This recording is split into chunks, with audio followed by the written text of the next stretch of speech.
Zero to hero episode 156 birthday party. Bharat అసలు తనతో రాధికను ఇంటి దాకా ఎందుకు తీసుకొస్తున్నాడు హేమంత్కి అస్సలు అర్థం కాలేదు.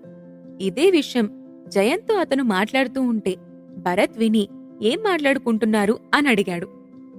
ఏం లేదు బ్రో, రాధికని మన ఇంటి దాకా తీసుకొస్తున్నావు కదా, అసలు అంత పెద్ద విషయం ఏంటా అని అడుగుతున్నాను అని హేమంత్ అన్నాడు. అంటే బ్రో, ప్రాబ్లం అన్నావు కదా, మరిప్పుడంతా ఓకేనా అని జయంత్ అడిగాడు. ఇప్పుడు ఆ విషయం గురించి ఎందుకంతగా ఆలోచిస్తున్నారు? అది ఆ అమ్మాయి పర్సనల్ ప్రాబ్లం, మనకు అవసరం లేదు అని భరత్ అన్నాడు. సరే బ్రో, సారీ అని హేమంత్ అన్నాడు. బ్రో, మరి ఆ అమ్మాయికేదో దెబ్బ తగిలినట్టుగా ఉంది, హాస్పిటల్కి తీసుకెళ్దామా అని జయంత్ అన్నాడు. ఆ మాట విన్న రాధిక, అయ్యో పర్వాలేదు సార్, ఇది చిన్న దెబ్బే, తగ్గిపోతుంది అని చెప్పింది. భరత్ రాధిక కాలు మీద నుంచి ఇంకా రక్తం రావటం చూసి వెంటనే తన కార్లో ఉన్న టిష్యూలను తీసి తన బ్లడ్ అంతా తుడిచి, ఫ్లైట్ ఎక్కిన తర్వాత అందులో ఫస్ట్ ఎయిడ్ కిట్ ఉంటుంది, అప్పుడు కొంచెం ట్రీట్మెంట్ చేయొచ్చు అని అన్నాడు.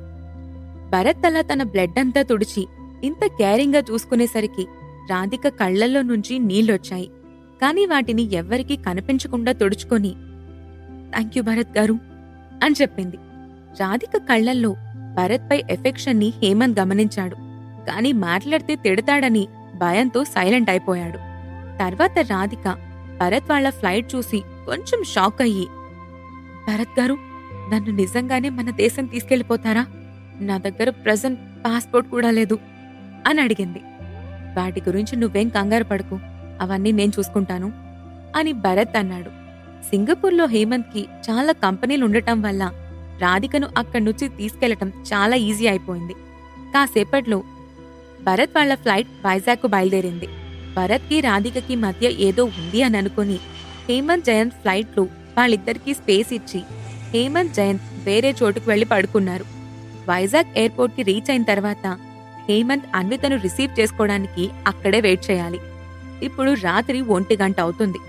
రేపొద్దున అన్విత వచ్చేసరికి హేమంత్ కనుక అలసటగా కనిపిస్తే హేమంత్ ఏదో చేశాడని అన్వితకి అర్థమైపోతుంది. అందుకే హేమంత్ త్వరగా నిద్రపోవాలని డిసైడ్ అయ్యాడు. భరత్ తన సెక్యూరిటీని పిలిచి రాధికకు ఫస్ట్ ఎయిడ్ ట్రీట్మెంట్ చేయించాడు. ట్రీట్మెంట్ అయిపోయిన తర్వాత రాధిక, నేను మిమ్మల్ని ఒకటి అడగచ్చా అని అడిగింది. ఏంటి రాధిక అని అన్నాడు భరత్. ఎవరో ఒక తెలియని అమ్మాయిని ఇంకెవరో వెంటపడి వేధిస్తూ ఉంటే ఏమీ ఆలోచించకుండా ఇంత సహాయం చేశారు. పైగా నన్ను మీతో పాటు ఇండియాకి తీసుకెళ్తున్నారు. ఎందుకు నా కోసం ఇదంతా చేశారు అని రాధిక అడిగింది. నువ్వు ప్రాబ్లంలో ఉండి హెల్ప్ అడిగావు. ప్రాబ్లంలో ఉన్నప్పుడు హెల్ప్ చేయడమే కదా ఒక మనిషి లక్షణం. పైగా నీ దగ్గరకు రావటం కంటే ముందు నేనొక షాప్లో అమ్మాయిలను అమ్మేయడం చూశాను. అది చూసి నాకు చాలా దారుణం అనిపించింది. నీ వెనుక వాళ్ళందరూ పడుతుంటే నిన్ను కూడా వాళ్ళంతా అలా చేస్తారేమోనని భయమేసింది. కంటి ముందు ఒక మనిషి జీవితం నాశనమైపోతుంటే చూస్తూ ఎలా ఉండగలం అని భరత్ అన్నాడు. భరత్ చెప్పిన జవాబుకి రాధిక ఏం మాట్లాడలేదు. కాసేపట్లో భరత్ ఫ్లైట్ తన ఐలాండ్లో ల్యాండ్ అయింది. హేమంత్ జయంత్ ఫ్లైట్ దిగిన తర్వాత భరత్ కోసం ఆగకుండా డైరెక్ట్గా వైజాగ్కి హెలికాప్టర్లో వెళ్లిపోయారు. ఫ్లైట్ నుంచి బయటకు దిగిన తర్వాత రాధిక చుట్టూ ఉన్న అందమైన సీనరీని చూసి, ఏంటి ఇది వైజాగా? ఇక్కడ నేను అనుకున్నట్టుగా లేదే అని భరత్ని అడిగింది. నువ్వు అనుకున్నట్టుగా లేదా అని భరత్ నవ్వుతూ అడిగాడు. ఎయిర్పోర్ట్లో ఒకే ఒక రన్వే ఉండటం రాధిక గమనించింది. అదేంటి, ఇక్కడ ఒకటే రన్వే ఉంది, పైగా ఇదొక ఐలాండ్ లాగా ఉందేంటి అని అడిగింది రాధిక. అవును, ఇది ఐలాండే, ఇది నా island, welcome to spring fairy island అని భరత్ అన్నాడు. ఈ మాట విని రాధిక షాక్ అయ్యి, మీ ఇల్లు ఇక్కడే ఉందా? ఇక్కడ ఎవరు ఉన్నట్టుగా లేరు, ఈ ఐలాండ్ మొత్తం మీదేనా అని సందేహిస్తూ అడిగింది. అవును, నాకు సిటీలో ఉండటం ఇష్టం ఉండదు. అక్కడంతా గొడవగా ఉంటుంది. ఇక్కడ చాలా ప్రశాంతంగా ఉంటుంది. పద మా ఇంటికి వెళ్దాం అని తన ఇంటికి తీసుకెళ్లాడు భరత్. భరత్ ఇంటిని చూసి రాధిక బాగా షాక్ అయింది. ఇంటి లోపలికి వెళ్లిన తర్వాత షోకేస్లో ఉన్న పచ్చ రంగు రాళ్లను చూసి భరత్ ఎంత ధనవంతుడో ఆమెకు అర్థమైంది. భరత్ గారు, మీరు ఇంత ధనవంతులా అని రాధిక అడిగేసింది. మరీ నువ్వలా అడిగితే నేనేం చెప్పాలి అని భరత్ నవ్వుతూ అన్నాడు. మీరు ఎంత బలవంతులైనా కూడా మీ మొహంలో నేను కొంచెం కూడా గర్వం చూడలేదు అని రాధిక భరత్తో చెప్పింది. భరత్ వచ్చాడని తెలిసి క్షణాల్లోనే అందరూ అక్కడికొచ్చేశారు. సితార, ధన్య, మిథున అందరూ వచ్చేసరికి రాధిక గురించి వాళ్లకు ఏం చెప్పాలో భరత్కి అర్థం కాలేదు. వీళ్లే కాకుండా జాన్వి, రిధిమ, కొంతమంది సినిమా వాళ్లు కూడా వచ్చారు. ఏంటి ఇంత ఎర్లీ మార్నింగ్ మీరిక్కడికొచ్చారు అని భరత్ కన్ఫ్యూజ్ అవుతూనే జాన్వి, రిధిమలను అడిగాడు. వాళ్లేం మాట్లాడకుండా సైలెంట్గా ఉండటం చూసి భరత్ ఇంకా కంగారు పడ్డాడు. అందరూ భరత్ని అలాగే చూస్తున్నారు. అసలు ఇంతలా ఎందుకు తన వైపే చూస్తున్నారా అని భరత్కి ఏం అర్థం కాలేదు. ఉన్నట్టుండి సితార గట్టిగా హ్యాపీ బర్త్డే అన్నయ్య అని అరిచింది. వెంటనే మిగతా వాళ్లు కూడా హ్యాపీ బర్త్డే అని అరిచారు. అంతమంది ఒకేసారి ఆనందంతో అరవటం, బెలూన్స్, స్నో ఫ్లేక్స్, వాటితో పాటు మ్యూజిక్ అన్నీ మొదలయ్యాయి. భరత్ ఇంకా సర్ప్రైజ్ అవుతూ ఎవరి బర్త్డే అని అడిగాడు. నీ బర్త్డేనే అన్నయ్య, నువ్వు మర్చిపోయావా అని సితార అడిగింది. నీకెలా తెలుసు అని భరత్ పాపని అడిగాడు. ధన్య అక్క చెప్పింది అని సితార ధన్య వైపు తిరిగి చూసింది. నాకు దేవేందర్ గారు చెప్పారు సార్ అని నవ్వుతూ చెప్పింది ధన్య. మిథున భరత్ దగ్గరకొచ్చి హక్ చేసుకుని హ్యాపీ బర్త్డే మై సన్షైన్ అని చెప్పి ముద్దు పెట్టింది. థ్యాంక్ యూ అని భరత్ అందరికీ చెప్పి అందరి వైపు చూశాడు. నీ బర్త్డే అని తెలిసి అందరూ నైట్ 12కే విష్ చేయాలని వచ్చారు. కానీ నువ్విక్కడ లేకపోయేసరికి నువ్వు వచ్చేదాకా వెయిట్ చేద్దామని ఇక్కడే ఉన్నారు అని మిథున చెప్పింది. నైట్ నుంచి ఇక్కడే వెయిట్ చేస్తున్నారా అని భరత్ సంతోషంతో అందరినీ వెయిట్ చేయించాననే బాధతో అడిగాడు. జరిగిందంతా చూసిన రాధిక భరత్ దగ్గరకొచ్చి హ్యాపీ బర్త్డే భరత్ గారు అని విష్ చేసింది. ఇప్పటి వరకు రాధికని ఎవ్వరూ పెద్దగా గమనించలేదు. కాని తనొచ్చి విష్ చేసిన తర్వాత అందరూ ఈ అమ్మాయి ఎవరు, భరత్తో ఎందుకొచ్చింది అని ఆలోచిస్తూ ఉన్నారు. ఎవరికి ముందుకొచ్చి ఏంటి అని అడిగే ధైర్యం లేదు. కాని సితారకు మాత్రం అలాంటి భయమేమీ లేదు. అన్నయ్య, ఈ అక్కెవరు అని అడిగింది. ఈ అమ్మాయి పేరు రాధిక. నేను సింగపూర్ వెళ్ళాను కదా, అక్కడ నాకు ఈ అమ్మాయి మంచి ఫ్రెండ్ అయింది అని పరిచయం చేశాడు. కాని అక్కడి వాళ్ళు రాధిక ఒక ఫ్రెండ్ అంటే మాత్రం నమ్మలేకపోయారు. రాధిక ఇంకా మనతోనే ఉంటుంది అని భరత్ మళ్లీ చెప్పేసరికి చాలా మందికి వాళ్ళ అనుమానాలు ఇంకా ఎక్కువైపోయాయి. తర్వాత సితార భరత్ దగ్గరకొచ్చి అన్నయ్య, ఇంకా కేక్ కట్ చేద్దాం పదా, నువ్వేదన్నా కోరుకొని మేమిచ్చిన గిఫ్ట్ ఓపెన్ చెయ్యి అని చెప్పింది. సరే సరే పదండి అని భరత్ అన్నాడు. ఇప్పుడు ఇంటి లోపలికి ఒక పెద్ద కేక్ను భరత్ దగ్గరకు తీసుకొచ్చారు. భరత్ గారు, నేనింత పెద్ద కేక్ను ఎప్పుడూ చూడలేదు అని రాధిక భరత్తో చెప్పింది. నిజం చెప్పాలంటే 10 సంవత్సరాల నుంచి నేనొక్కసారి కూడా నా పుట్టినరోజు జరుపుకోలేదు అని భరత్ అన్నాడు. భరత్ తన జీవితంలో ఎన్ని కష్టాలు పడ్డాడో అతనికి మాత్రమే తెలుసు. వాళ్ళ అమ్మా నాన్న ఉన్నంత వరకు అతని పుట్టినరోజును ఎంతో గ్రాండ్గా చేసేవాళ్లు. వాళ్ళు చనిపోయిన తర్వాత భరత్ కొన్నిసార్లు తిండి లేకుండా కూడా ఉండేవాడు. కష్టాలలో తన పుట్టినరోజు గురించి ఎప్పుడో మర్చిపోయాడు. తన పుట్టినరోజుని గుర్తు తెచ్చుకుని ఇలా సెలబ్రేట్ చేసుకున్నందుకు అతనికి చాలా సంతోషంగా అనిపించింది. కన్నీటిలో నీటిని ఆపుకుంటూనే కేక్ని కట్ చేశాడు. అక్కడున్న వాళ్ళందరూ బర్త్డే సాంగ్ని పాడారు. అక్కడ ఎంతో అల్లరి చేస్తున్న సితారను దగ్గరకు పిలిచి కొంచెం కేక్ని తీసుకుని సితార మొహం మీద రాశాడు భరత్. తర్వాత మిథున దగ్గరకు వెళ్లి మిథున మొహానికి కూడా కేక్ రాశాడు.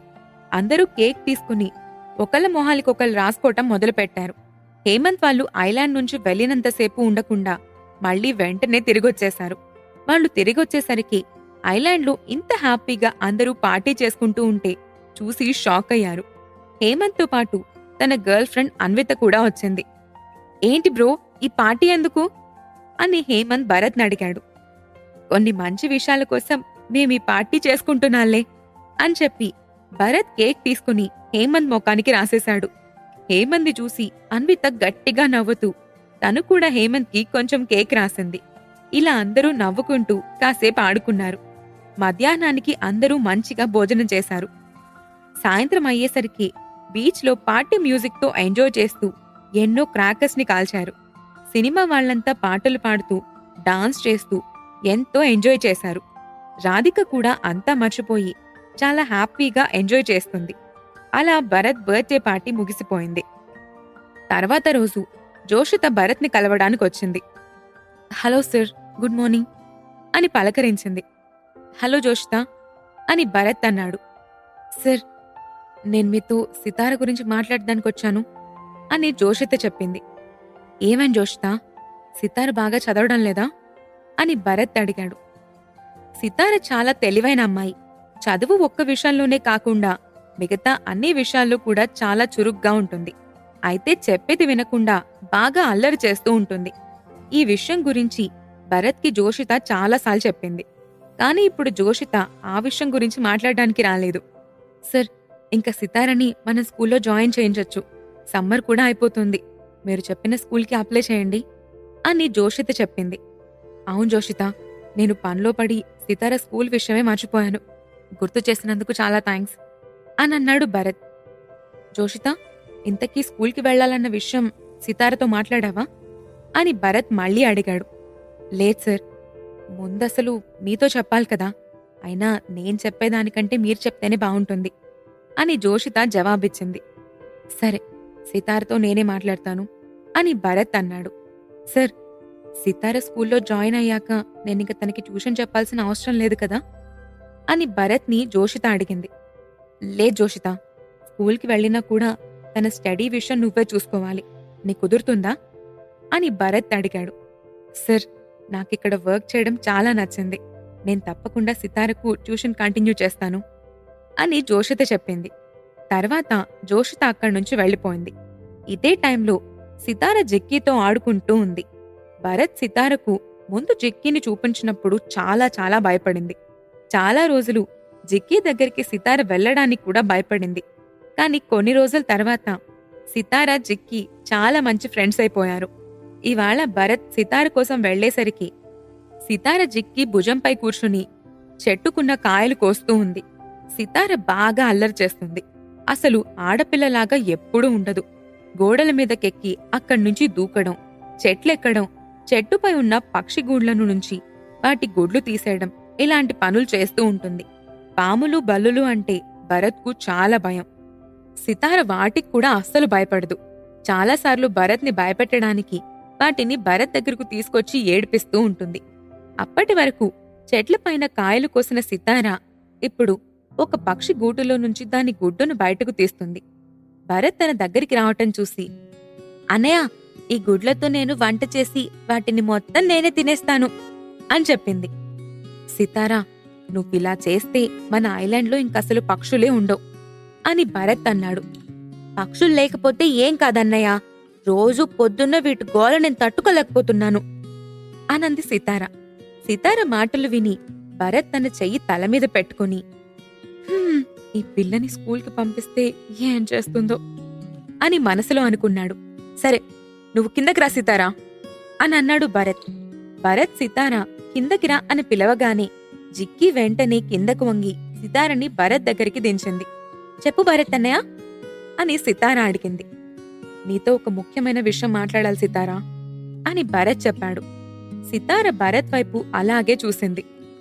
సితారా, నువ్వింకా స్కూల్కి వెళ్ళాలి అని భరత్ చెప్పాడు. ఎందుకన్నయ్యా?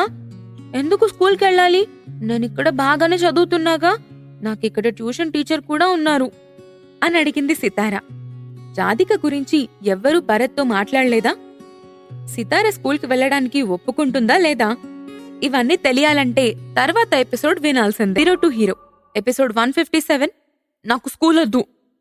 జిక్కీతో ఆడుకుంటున్న సితార దగ్గరకు భరత్ వెళ్లి ఇంకా సితార స్కూల్కి వెళ్తే బావుంటుంది అని తనతో చెప్పాడు. కాని సితారకు స్కూల్కి వెళ్లటం ఇష్టం లేదు. జోషిత దగ్గరే తను చదువుకుంటానని భరత్తో చెప్పింది. అలా కాదురా, అందరూ స్కూల్కి వెళ్తారు, నువ్వు కూడా వెళ్ళాలి. జోషిత టీచర్ ఒక్కరే నీకన్నీ చెప్పలేరు కదా అని భరత్ అన్నాడు. లేదు, నేను వెళ్ళను. నేనిప్పుడు జిక్కీతో ఆడుకుంటూ ఉంటాను అని చెప్పింది సితార. నేను నీకోసం ఒక మంచి స్కూల్ ఆల్రెడీ వెతికాను. నువ్వు స్కూల్కి వెళ్ళడానికి నీ స్కూల్ బ్యాగ్ అన్నీ రెడీ చేసుకో ఇంకా అని భరత్ గట్టిగా చెప్పాడు. ఇంక సితార ఏడుస్తున్నట్టుగా మొహం మీద చేతులు అడ్డం పెట్టుకుని, అన్నయ్య, నీకు నేనంటే అస్సలు ఇష్టం లేదు. అందుకే నన్ను నీకు దూరంగా పంపించేయాలి అనుకుంటున్నావు. నాకు నీ నుంచి దూరంగా వెళ్లాలని లేదు అని చెప్పింది. సితార వేషాలకు భరత్కి నవ్వొచ్చేసింది. నవ్వుతూనే, నువ్వు ఎన్ని అల్లరి వేషాలేసినా సరే నువ్వు స్కూల్కి వెళ్లాల్సిందే. అయినా స్కూల్కి వెళ్ళటం అంటే నా నుంచి దూరంగా వెళ్ళటం కాదు. పగలు స్కూల్కెళ్తావు, తర్వాత తిరిగొచ్చేస్తావు అని చెప్పాడు. అన్నయ్య, నేను అస్సలు స్కూల్కెళ్ళను అని సితార మొండికేసింది. నువ్వు వెళ్లాల్సిందే అని చెప్పి భరత్ అక్కడి నుంచి తిరిగొచ్చేశాడు. సితార అక్కడే ఉండిపోయింది. భరత్ తన ఇంటికి తిరిగొచ్చాక ధన్యతో మాట్లాడుతూ, పిల్లలందరూ ఇంతే అనుకుంటా ధన్య. వాళ్ళకి స్కూల్కి వెళ్ళటం పెద్దగా ఇష్టం ఉండదు. నేను కూడా చిన్నప్పుడు ఇంతే అల్లరి చేశానేమో అని అన్నాడు. ఏమో సార్, నాకు పెద్దగా స్కూల్ గురించి తెలీదు అని ధన్య చెప్పింది. మనం అనుకున్నట్టు సితారను ఏమని చెప్పిన ఇంటర్నేషనల్ స్కూల్లోనే జాయిన్ చేద్దాం. అక్కడ హై స్కూల్ పిల్లలు కూడా చదువుకోవచ్చు కాబట్టి అందులోనే మనం రాధికను కూడా జాయిన్ చేద్దాం అని భరత్ చెప్పాడు. రాధిక భరత్తో పాటు ఐలాండ్లోనే ఉంటుంది. అవును సార్, ఆ అమ్మాయి హై స్కూల్ వయసే ఉంటుంది అని చెప్పింది ధన్య. రాధిక లాంగ్వేజ్ అంతా బాగానే ఉంటుంది. బాగానే చదువుకొని ఉండుండొచ్చు. ఆ అమ్మాయిని స్కూల్లో జాయిన్ చేసుకోవడానికి ప్రాబ్లం ఉండదు అని భరత్ అన్నాడు. ధన్య రాధిక పేరు ఎత్తగానే ఏదో ఆలోచిస్తూ భరత్ మాట వినడం లేదు. భరత్ అది గమనించి, ఏమైంది ధన్య, అంతగా ఆలోచిస్తున్నావు అని అడిగాడు. సార్, ఆ అమ్మాయి ఎక్కడి నుంచి వచ్చింది, వాళ్ళ ఫ్యామిలీ ఏంటి, ఇవన్నీ నాకు క్లియర్గా తెలీదు. నేను తెలుసుకోవాలని ప్రయత్నించినా నాకేమీ దొరకలేదు. ఆ అమ్మాయిని అడిగినా కూడా తన కుటుంబం గురించి ఏం మాట్లాడడం లేదు. ఆ అమ్మాయిని ఎవరన్నా కావాలనే మీ దగ్గర ఉండేలాగా ప్లాన్ చేసి పెట్టారా? అదే ఆలోచిస్తున్నాను అని ధన్య తన డౌట్ చెప్పేసింది. చచా, నువ్వు చాలా దూరం ఆలోచిస్తున్నావు. ఆ అమ్మాయికి అన్ని తెలివితేటలు అస్సలు లేవు. రాధిక స్పై అయ్యే అవకాశం అస్సలు లేదు ధన్య అని చెప్పాడు భరత్. సార్, నేను తన ఫ్యామిలీ గురించి ఎంక్వైరీ చేయించమని పంపిస్తే తనకి సంబంధించిన వాళ్ళు ఎవ్వరూ సింగపూర్లో లేరు అని తెలిసింది. అందుకే నాకు ఇంత డౌట్ వచ్చింది అని ధన్య చెప్పింది. దాని గురించి అంతగా ఆలోచించొద్దు. ఆ అమ్మాయిని విషయం చెప్పమని మనం ఇబ్బంది పెట్టడం కరెక్ట్ కాదు. మనమేంటో తనకి తెలిసాక తనే విషయం మొత్తం చెప్తుంది అని భరత్ చెప్పాడు. సరే సార్ అని ధన్య చెప్పింది. తర్వాత భరత్ రాధికని హాల్లోకి రమ్మని పిలిచాడు. రాధిక, స్కూల్కి వెళ్లి చదువుకోవటం నీకిష్టమేనా అని భరత్ అడిగాడు. స్కూలా? నన్ను స్కూల్కి వెళ్ళమంటారా అని రాధిక అడిగింది. అవును, సితారను కూడా మేము స్కూల్లో జాయిన్ చేస్తున్నాం. సితార, నువ్వు ఇద్దరూ కలిసి స్కూల్కి వెళ్తే సరిపోతుంది. నువ్వు సరే అంటే నీకు కూడా ఏర్పాటు చేస్తాను అని అన్నాడు భరత్. మీరెలా చెప్తే అలాగే చేస్తాను భరత్ గారు అని చెప్పింది రాధిక. ఓకే రాధిక, ఒక 2 రోజుల తర్వాత నుంచి స్కూల్కి వెళ్ళాలి. నీకేం కావాలో అన్నీ తీసుకో అని చెప్పాడు భరత్. భరత్ గారు, హై స్కూల్ అంటే నన్ను హాస్టల్లో జాయిన్ చేస్తారా? నేను ఇంటి దగ్గర ఉండటానికి కుదరదా అని అడిగింది రాధిక. హాస్టల్లో ఉండనక్కర్లేదు. స్కూల్కి వెళ్ళి మళ్ళీ తిరిగొచ్చేస్తారు. నువ్వేం భయపడకు అని చెప్పాడు భరత్. 2 రోజుల తర్వాత సితార, రాధిక స్కూల్కి వెళ్లాల్సిన సమయం వచ్చింది. ఆ రోజు బ్రేక్ఫాస్ట్ చేయడానికి భరత్ వచ్చేసరికి అందరూ వెయిట్ చేస్తున్నారు. కాని సితార మాత్రం అక్కడ కనిపించలేదు. సితారేది అని భరత్ అడిగాడు. సార్, సితార రూంలో నుంచి బయటకు రాను అని అంటుంది అని అక్కడ సర్వెంట్స్ చెప్పారు. నేను తీసుకొస్తాను ఉండండి అని భరత్ సితార రూంకి వెళ్లాడు. ఏంటి సితార, తినడానికి రాలేదు? ఏమైంది అని అడిగాడు భరత్. నేను తినకపోతే స్కూల్కి వెళ్లే పనుండదు కదా, అందుకే నేను అస్సలు తినను అని చెప్పింది సితార. సితార, స్కూల్ చాలా బావుంటుంది. రోజు ఐలాండ్లో బాగా ఆడుకొని ఇక్కడ బోర్ కొట్టేసి ఉంటుంది కదా. స్కూల్లో చాలా మంది ఫ్రెండ్స్ ఉంటారు. వాళ్లతో కలిసి ఆడుకుంటే ఇంకా బావుంటుంది. స్కూల్లో ఇంకా చాలా ఇంట్రెస్టింగ్ విషయాలుంటాయి అని చెప్పి భరత్ తన సర్వెంట్స్తో తెప్పించిన ఫుడ్ని సితార ముందు పెట్టి తినమని చెప్పాడు. స్కూల్లో అలాంటిదేమీ ఉండవు. ఎప్పుడు చూసినా చదవమని చెప్తారు అని సితార మొండికేసింది. సితార భరత్ మాటలు బాగానే వింటుంది. కాని స్కూలు విషయంలోని ఇలా మొండి పట్టు పట్టుకుంది. కాని ఇష్టం లేకుండానే భరత్ చెప్పాడని మొత్తం తినేసి హెలికాప్టర్ ఎక్కింది సితార. సితార, ధన్య, రాధిక, భరత్ అందరూ కలిసి స్కూల్కి వెళ్లారు. హేమంత్ చెప్పిన స్కూల్ పేరు కైట్స్ ఇంటర్నేషనల్ స్కూల్. ఆ స్కూల్ వైజాగ్లోనే ఒక టాప్ పొజిషన్లో ఉంది. ఆ స్కూల్ ఎంతో అందమైన ప్లేస్లో కట్టించారు. ఈ స్కూల్లో జాయిన్ అవ్వాలంటే చాలా డబ్బున్న కుటుంబం నుంచి వచ్చుండాలి. అది మాత్రమే కాకుండా బాగా చదువుతూ మంచి టాలెంట్తో ఉన్న వాళ్ళకి ఎగ్జామ్ పెట్టి తీసుకుంటారు. భరత్ వాళ్ళ హెలికాప్టర్లో స్కూల్కి వెళ్లారు. పైనుంచి చూస్తుంటే ఆ స్కూల్లో ఉన్న basketball, baseball, golf, swimming pool అలాంటి ప్లేసెస్ అన్నీ కనిపించాయి. ఆ రోజు స్కూల్ ఓపెనింగ్ లేదు కాబట్టి స్కూల్ పార్కింగ్ అంతా లగ్జరీ కార్లతో నిండిపోయింది. కార్లతో పాటు హెలికాప్టర్స్ పార్క్ చేస్తున్న ప్లేస్ కూడా ఏర్పాటు చేశారు. ఈసారి హెలికాప్టర్ని భరతే పైలటింగ్ చేశాడు. హెలికాప్టర్ నుంచి బయటకు దిగిన వాళ్ళని రిసీవ్ చేసుకోవడానికి స్కూల్ స్టాఫ్ ఆల్రెడీ అక్కడ వెయిట్ చేస్తున్నారు. భరత్ వాళ్ళు బయటికి రావటం చూసి, సార్, మీరు భరత్ గారే కదా అని అక్కడున్న స్టాఫ్ అడిగారు. అవును, నేను మా ఇద్దరు చెల్లెల్ని జాయిన్ చేయడానికి వచ్చాను అని భరత్ చెప్పాడు. Welcome to kites international school sir అని స్కూల్ స్టాఫ్ భరత్ వాళ్లను ఇన్వైట్ చేశారు. స్కూల్కొచ్చే 2 రోజుల ముందే స్కూల్కి సంబంధించిన అరేంజ్మెంట్లన్నీ భరత్ చేసేశాడు కాబట్టి అతను వస్తున్నాడని స్కూల్ మేనేజ్మెంట్కి తెలుసు. భరత్ లాగానే అక్కడికి వచ్చేవాళ్లు అందరూ చాలా రిచ్. చాలా మంది హెలికాప్టర్లో కూడా వచ్చారు. వచ్చిన వాళ్ళని బాగా రిసీవ్ చేసుకోవడంలో మాత్రం స్కూల్ మేనేజ్మెంట్ ఎక్కడా తక్కువ చేయలేదు. దీని తర్వాత సితారకు, రాధికకు ఒక ఎంట్రన్స్ ఎగ్జామ్ పెట్టారు. ఈ ఎంట్రన్స్ ఎగ్జామ్లో అడిగే క్వశ్చన్స్ అన్నీ చదువుకి, మెమరీ పవర్కి సంబంధించినవే కాదు, గేమ్స్ గురించి, సమాజం పట్ల స్టూడెంట్స్కున్న ఆలోచన గురించి, మ్యూజిక్ గురించి, సినిమాల గురించి అన్నీ అడుగుతారు. సితార, రాధిక ఎగ్జామ్ అయిన తర్వాత వచ్చి భరత్ని కలిశారు. భరత్ వాళ్ళు లోపలికి వెళ్లి రిసెప్షన్ రూమ్లో వెయిట్ చేస్తూ ఉన్నారు. వాళ్ళు సెలెక్ట్ అయ్యారా లేదా అనే విషయం భరత్కి ఇంకా ఏం తెలీదు. కాసేపటికి స్కూల్ స్టాఫ్ కొంతమంది వచ్చి సితారకు, రాధికకు యూనిఫామ్, బ్యాడ్జ్ ఇచ్చి వెళ్లారు. దాంతో భరత్ కొంచెం సంతోషంగా ఫీల్ అయ్యాడు. తర్వాత వాళ్ళ టీచర్లను కలిసి వాళ్లతో మాట్లాడాలి. టీచర్తో, స్టూడెంట్తో పాటు పేరెంట్ కూడా మాట్లాడితే టీచర్కి స్టూడెంట్, పేరెంట్తో ఇద్దరితో మంచి సంబంధం స్టార్ట్ అవుతుంది. దీనివలన స్టూడెంట్ గురించి పేరెంట్కి అన్ని విషయాలు చెప్పొచ్చు. స్టూడెంట్స్ చెప్పిన మాట వినని పక్షంలో టీచర్లు వాళ్ళ పేరెంట్స్తోనే మాట్లాడతారు. భరత్ టీచర్స్తో కూడా మాట్లాడాడు. ఆ తర్వాత సితార, రాధిక ఇద్దరూ క్లాసెస్కు వెళ్లారు. తర్వాత భరత్ బయటికొచ్చాడు. ధన్య హెలికాప్టర్ దగ్గర వెయిట్ చేస్తూ ఉంది. నేను కూడా స్కూల్కి వెళ్లాను. నేను ఇంత తొందరగా పెద్దవాణ్ణయి నా పిల్లల్ని స్కూల్కి పంపిస్తాను అని అస్సలు అనుకోలేదు. ఇలా వాళ్ళని చూస్తుంటే సంతోషంగా ఉంది అని భరత్ నవ్వుతూ చెప్పాడు. ధన్య కూడా చాలా సంతోషంగా ఉంది. అవును సార్, మనం ఇంక బయలుదేరదామైతే అని ధన్య అడిగింది. లేదు, ఇక్కడ వెయిట్ చేద్దామా ధన్య అని భరత్ అడిగాడు.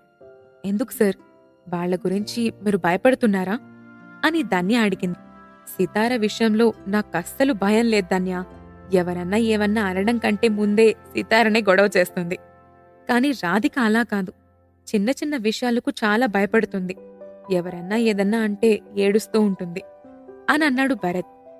మన సెక్యూరిటీ గార్డ్స్ని లోపలికి పంపించమంటారా అని ధన్య అడిగింది. స్కూల్లోకి సెక్యూరిటీ గార్డ్స్ని పంపించటం అస్సలు బాగోదు అని అన్నాడు భరత్.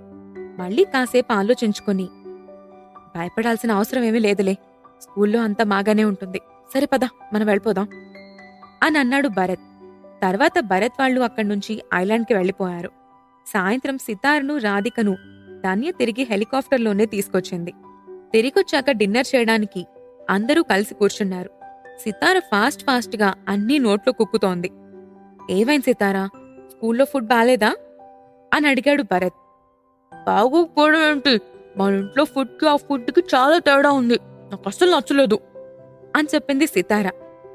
నేను మధ్యాహ్నం తిన్నప్పుడు నాకు బాగానే నచ్చింది, ఫుడ్ బానే ఉంది కదా అని అన్నాడు భరత్. నేను మధ్యాహ్నం కొంచెమే తిన్నాను, స్కూల్లో అన్ని గేమ్స్ ఆడేసరికి తిన్నది మొత్తం అరిగిపోయింది, ఇప్పుడు నాకు బాగా ఆకలేస్తుంది అని అసలు విషయం చెప్పింది సితార. అయితే రాధిక మామూలుగానే తింటుంది. తినేటప్పుడు చాలా కుదురుగా తింటూ ఉంటుంది రాధిక. భరత్ రాధికను అబ్జర్వ్ చేసి, చిన్నింటి కుటుంబం నుంచి వచ్చిన వాళ్ళు ఇంత నీట్గా ఎప్పుడూ ఉండరు, రాధిక ఎవరో పెద్దింటి అమ్మాయి అయ్యుండొచ్చు అని మనసులో అనుకున్నాడు. సరే, హోంవర్క్ ఏమన్నా ఇచ్చారా అని భరత్ సితారను అడిగాడు. స్కూల్ ఇవ్వాలే స్టార్ట్ అయిందన్నయ్య, ఫస్ట్ రోజే హోంవర్క్ ఎలా ఇస్తారు అని అడిగింది సితార. సరే అయితే తినేసి త్వరగా నిద్రపో, రేపు త్వరగా రెడీ అవ్వాలి, లేట్ అయితే స్కూల్ టీచర్ తిడతారు అని అన్నాడు భరత్. నేనింతకు ముందు స్కూల్కి చాలాసార్లు లేటుగా వెళ్లాను. అప్పుడు చాలాసార్లు స్కూల్లోకి రానివ్వకుండా నన్ను బయట నించోబెట్టారు. నాకివన్నీ అస్సలు భయం లేదు అని నవ్వుతూ చెప్పింది సితార. ఈ అల్లరి తగ్గించుకో, తిన్నాక వీడియో గేమ్స్ ఆడకుండా నిద్రపో, రేపు అస్సలు లేట్ అవ్వకూడదు అని అన్నాడు భరత్. సరే అన్నయ్య అని చెప్పింది సితార. తర్వాత రోజు సితారను రాధికను స్కూల్కి పంపించడానికి భరత్తే వెళ్దామనుకున్నాడు. కాని తనకి స్మిత ఫోన్ చేసి ఫ్యాక్టరీ కట్టించడానికి డిజైనింగ్ పూర్తయింది అని చెప్పింది. దాంతో సితారను రాధికను జోషిత స్కూల్కి తీసుకెళ్ళింది. భరత్ స్మిత కోసం ఇంటి దగ్గరే ఉండిపోయాడు. స్మిత కాసేపటికొచ్చేసింది. స్మిత తన డ్రాయింగ్లు చూపిస్తూ, సార్, ఇంకా మనం ఆ ఐలాండ్ని ఇండస్ట్రియల్ ఐలాండ్ అని పిలుద్దాం. ఆ ఐలాండ్లో నార్త్ వైపు ఎంప్లాయీస్ ఉండటానికి 2 అపార్ట్మెంట్లు కట్టిద్దాం, సౌత్ వైపు జియోథర్మల్ పవర్ స్టేషన్స్ ఉంటాయి అని చెప్పింది. సరే స్మిత, మరి ల్యాబ్, ఫ్యాక్టరీ అవెక్కడుంటాయి అని భరత్ అడిగాడు. సార్, ఫ్యాక్టరీ మధ్యలో ఉంటుంది. ఫ్యాక్టరీ కింద అంటే అండర్ గ్రౌండ్లో సీక్రెట్గా ల్యాబొరేటరీని కట్టిద్దాం అని చెప్పింది స్మిత. ఓకే స్మిత, ఐడియా చాలా బాగుంది అని అన్నాడు భరత్. భరత్ జీవితంలో ఒక పెద్ద అడుగు వేయబోతున్నాడు. ఈ ఫ్యాక్టరీ కట్టించడం వలన తనకి ప్రాఫిట్ లాస్ విషయం పక్కన పెడితే ఎంతో డేంజర్ కూడా ఉంది. అందుకే ఈ ఫ్యాక్టరీ ఎవ్వరికీ కనిపించకుండా ఈ ఐలాండ్ లోపల కట్టిస్తున్నాడు. ఇప్పుడు ఐలాండ్లో ఫ్యాక్టరీ ప్లాన్ డిజైనింగ్ అంతా అయిపోయింది. భరత్ టూరిజం కోసం డెవలప్ చేస్తున్న ఐలాండ్ పనులు ఇంకా అవ్వలేదు. అవి అయిపోతే అక్కడ పనిచేసే వాళ్ళని ఈ ఫ్యాక్టరీ కట్టించడానికి పిలవచ్చు. ఈ ఫ్యాక్టరీ విషయం మొత్తం చూసుకోవడానికి భరత్ తనకు నమ్మకమైన ఫ్రెండ్ లక్ష్మణ్ని పిలిపించాడు. హైదరాబాద్ నుంచి లక్ష్మణ్ వెంటనే వచ్చేశాడు. భరత్ తను చెయ్యాలనుకుంటున్న ప్లాన్ గురించి లక్ష్మణ్కి అంతా వివరంగా చెప్పాడు. భరత్ చెయ్యాలనుకుంటున్న విషయం చెప్పేసరికి లక్ష్మణ్ చాలా ప్రౌడ్గా ఫీల్ అయ్యాడు. ఇంత పెద్ద ఇండస్ట్రీ స్టార్ట్ చేయటం అంటే చాలా పెద్ద విషయమని తనకు తెలుసు. ఇప్పుడు తనే ఇంత పెద్ద విషయాన్ని చూసుకోవాలని భరత్ చెప్పేసరికి తనపై భరత్ పెట్టుకున్న నమ్మకాన్ని నిలబెట్టుకోవాలి అనుకున్నాడు లక్ష్మణ్. తర్వాత లక్ష్మణ్ని హేమంత్కి పరిచయం చేశాడు భరత్. లక్ష్మణ్ ఇప్పుడు ఐలాండ్లో కన్స్ట్రక్షన్ చేసే వర్కర్స్తో మాట్లాడుతున్నాడు. అతను ఒక పెద్ద కన్స్ట్రక్షన్ చేయించాలని వాళ్లతో చెప్పాడు. కానీ అసలు విషయం బయటకు రానివ్వలేదు. పనిచేసే వాళ్లు కూడా తమకి చాలా పెద్ద ప్రాజెక్ట్ వచ్చిందని సంతోషించారు. ఈ ఫ్యాక్టరీ కట్టించడానికి 100 కోట్ల కంటే ఎక్కువ ఖర్చు అయ్యే అవకాశాలున్నాయి. ఆ థర్మల్ పవర్ స్టేషన్ కట్టించడానికి చాలా ఖర్చు అవుతుంది. అది కట్టడానికి వర్క్ చేసే వాళ్లకు కూడా చాలా ఎక్కువ జీతమే ఇవ్వాలి. ఈ కన్స్ట్రక్షన్ కోసం కావలసిన ఎక్విప్మెంట్ అంతా కొనడానికి చాలా ఖర్చు అవుతుంది. వైజాగ్లో ఎక్విప్మెంట్ అంతా కొనడానికి భరత్ని కావాల్సిన దానికన్నా ఎక్కువ డబ్బులే అడిగారు. కానీ హేమంత్ సహాయంతో అవి మళ్లీ మామూలు ధరలకే భరత్ కొనగలిగాడు. ఎందుకంటే హేమంత్ వాళ్ల ఫ్యామిలీ వైజాగ్లోనే చాలా పెద్ద బిజినెస్ చేస్తూ ఉంటుంది. ఎవరైనా సరే వాళ్ల మాట వినాల్సిందే.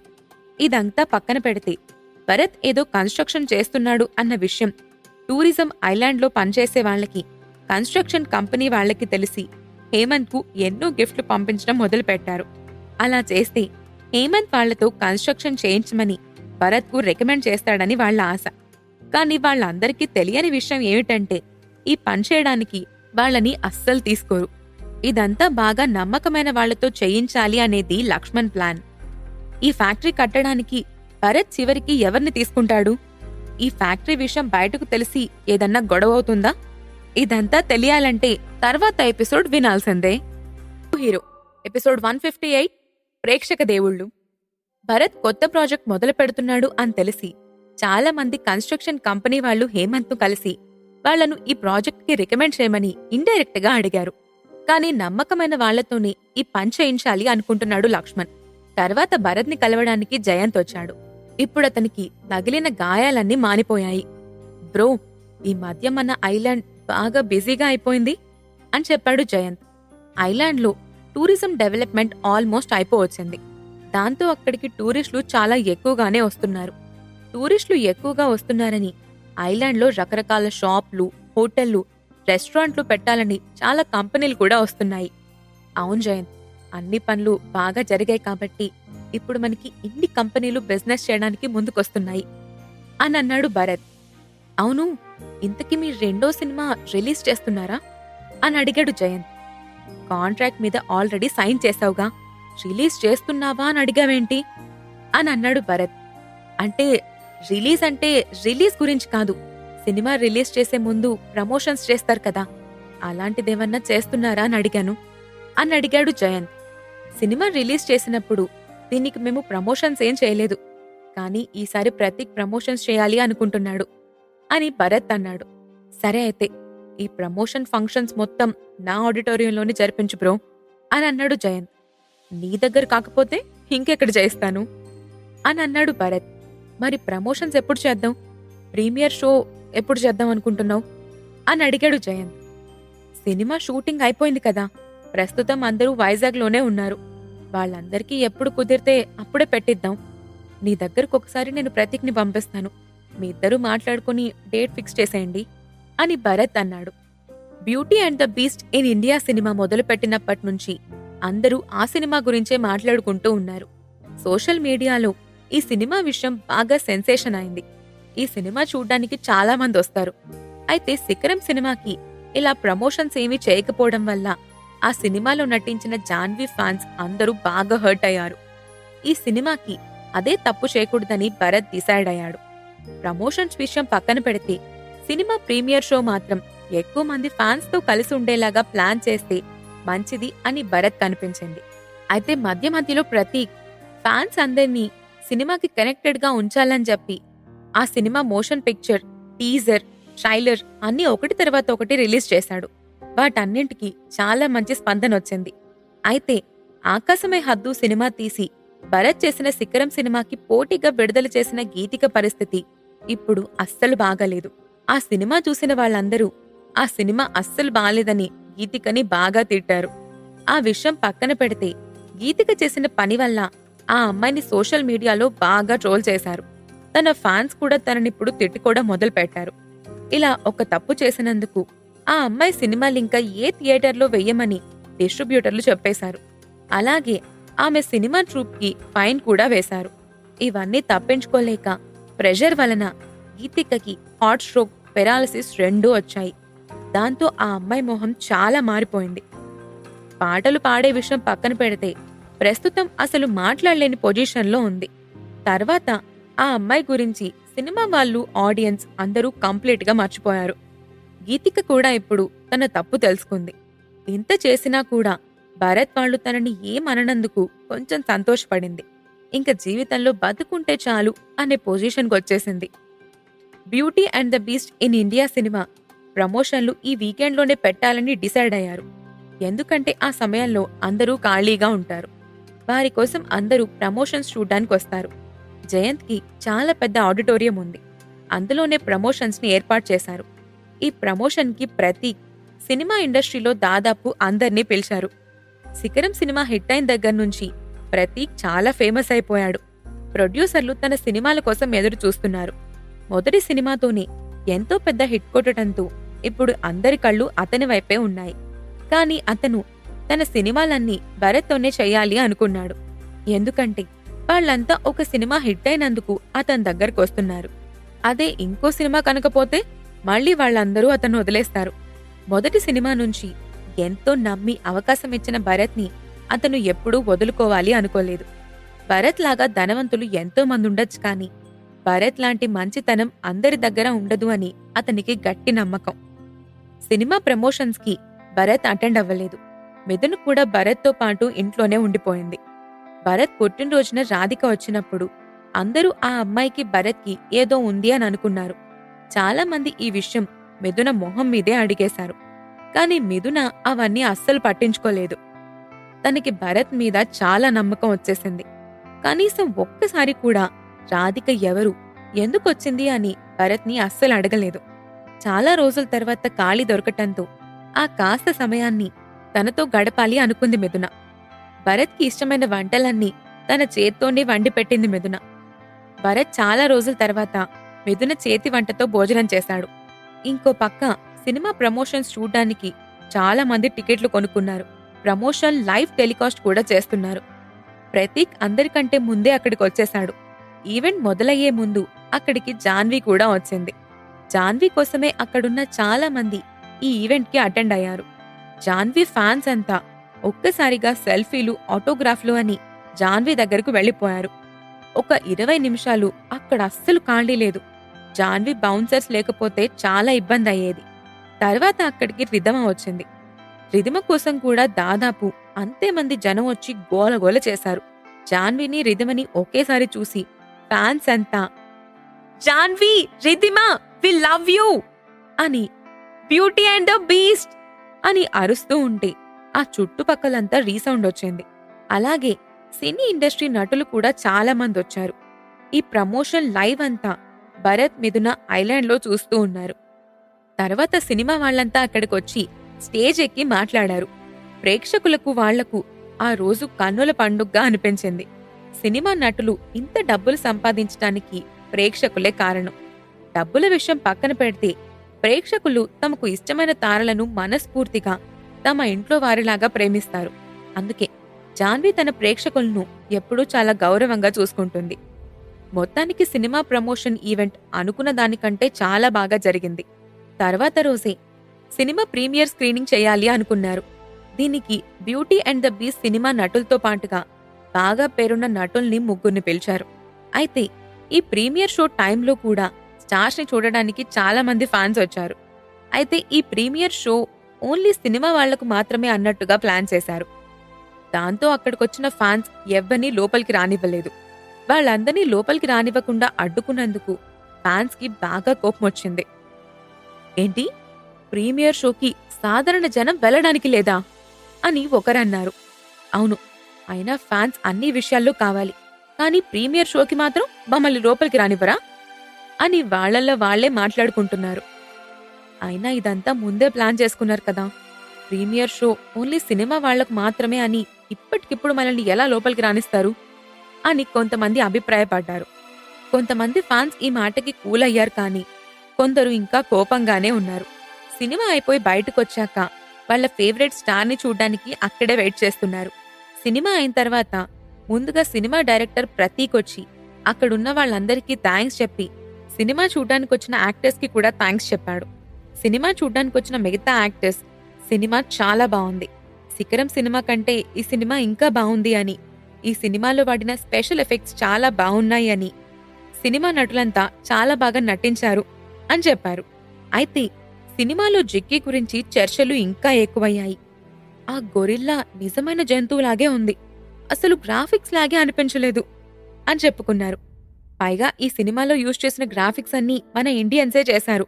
ఇంత మంచి గ్రాఫిక్స్ డిజైనర్స్ కోసం మిగతా సినిమా వాళ్ళు ఈ గ్రాఫిక్స్ కోసం ఇంతకాలం ఫారెన్ వాళ్ళ హెల్ప్ తీసుకునేవాళ్లు. దీనికోసం చాలా ఖర్చు పెట్టేవారు.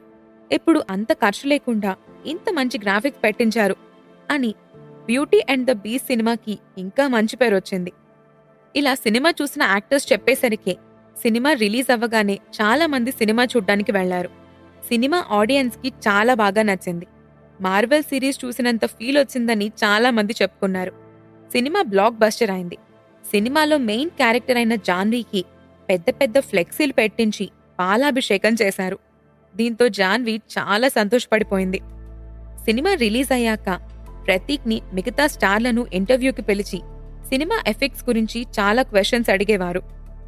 సినిమాకి ఎంత ఖర్చు పెట్టారు ప్రతీక్ గారు అని అడిగింది ఒక ఇంటర్వ్యూ చేసే అమ్మాయి. మొత్తం 50 లక్షలైంది అని చెప్పాడు ప్రతీక్. ఏంటి, కేవలం 50 లక్షలతో ఇంత మంచి గ్రాఫిక్స్ ఎలా దొరికాయి అని ఇంటర్వ్యూ చేసే అమ్మాయి షాక్ అయిపోయింది. జిక్కీ గ్రాఫిక్స్ అనుకుంటున్నారు కాబట్టి వాళ్ళు తక్కువలో అయిపోయింది అని అనుకుంటున్నారు. అయితే జిక్కీ విషయం పక్కన పెడితే సినిమాలో ఉన్న మిగతా గ్రాఫిక్స్ చాలా బాగున్నాయి, అందుకే అందరూ ఇంత షాక్ అయ్యారు. మరి మీ తర్వాత సినిమాల్లో ఎవరికి నటించే ఛాన్స్ ఇవ్వాలనుకుంటున్నారు అని అడిగింది ఆ ఇంటర్వ్యూ చేసే అమ్మాయి.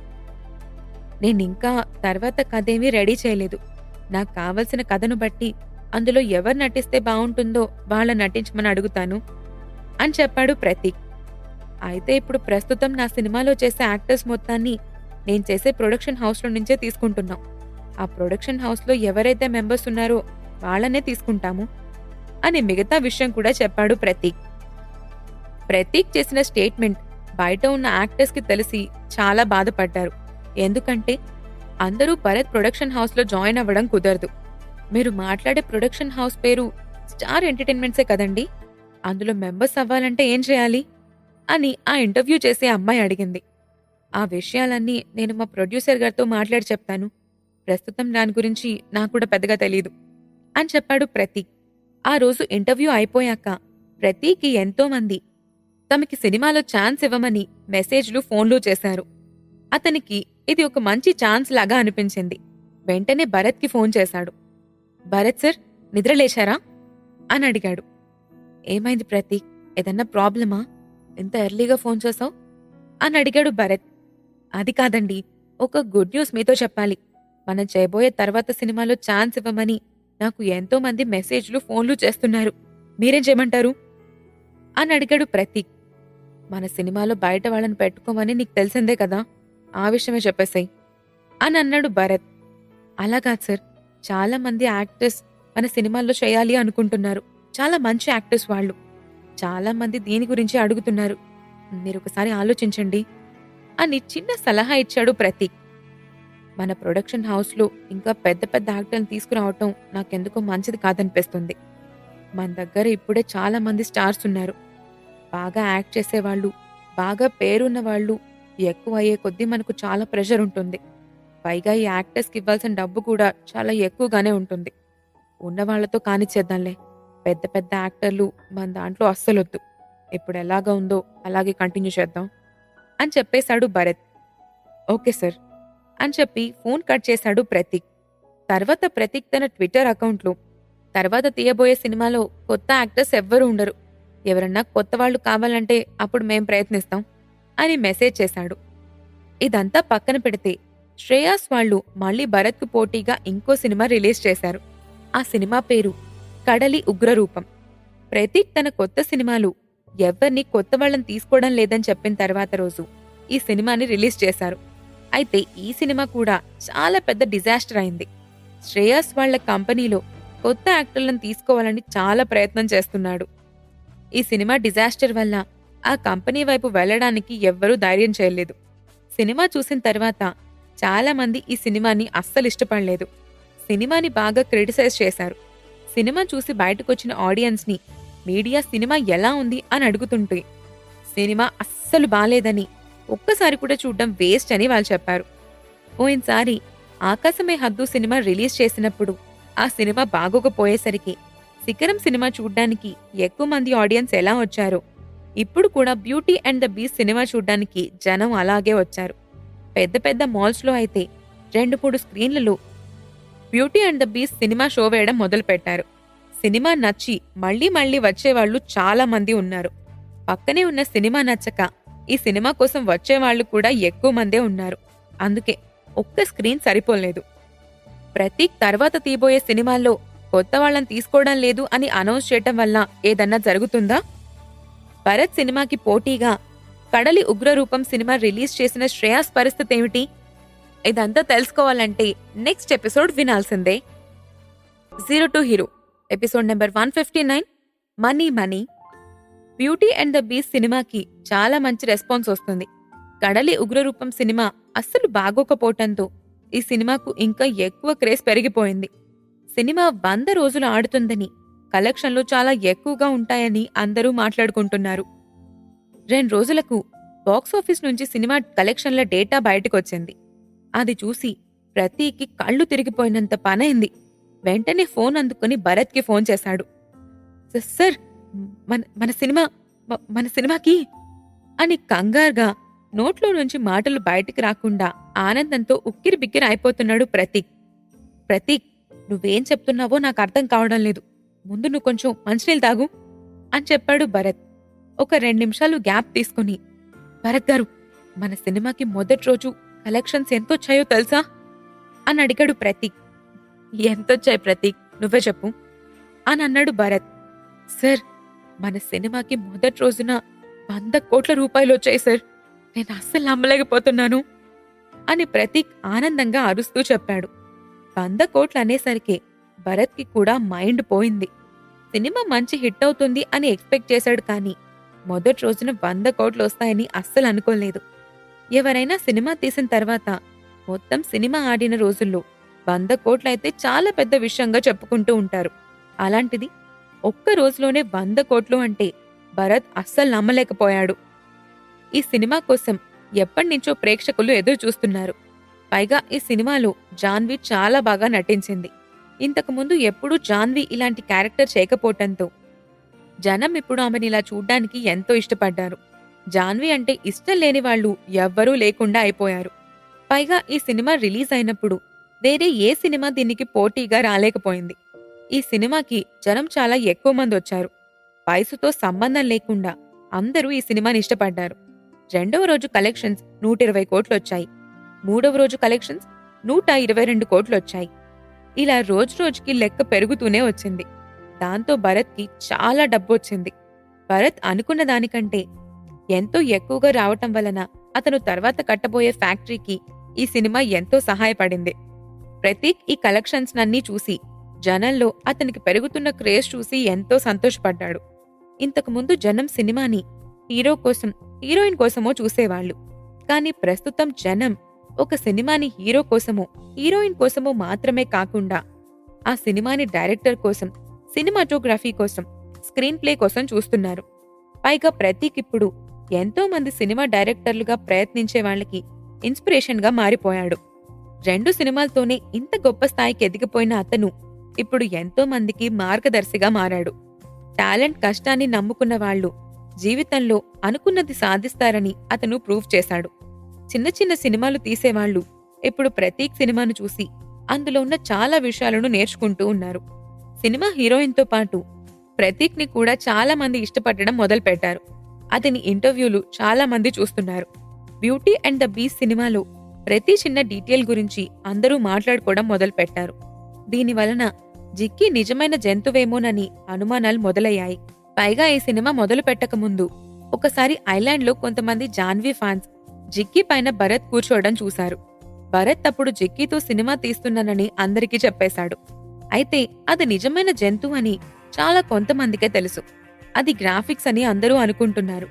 ఈ విషయం గురించి అందరూ మాట్లాడుకోవడం మొదలుపెట్టారు. అందరూ దాన్ని గ్రాఫిక్స్ అని అనుకుంటున్నారు కాబట్టి ఐలాండ్లో జిక్కీని నిజంగా చూసిన వాళ్ళు, భరత్ చేసిన ట్వీట్ గురించి తెలిసిన వాళ్ళు అది నిజమైన జంతువేనని మిగతా వాళ్లకు చెప్పడం మొదలుపెట్టారు.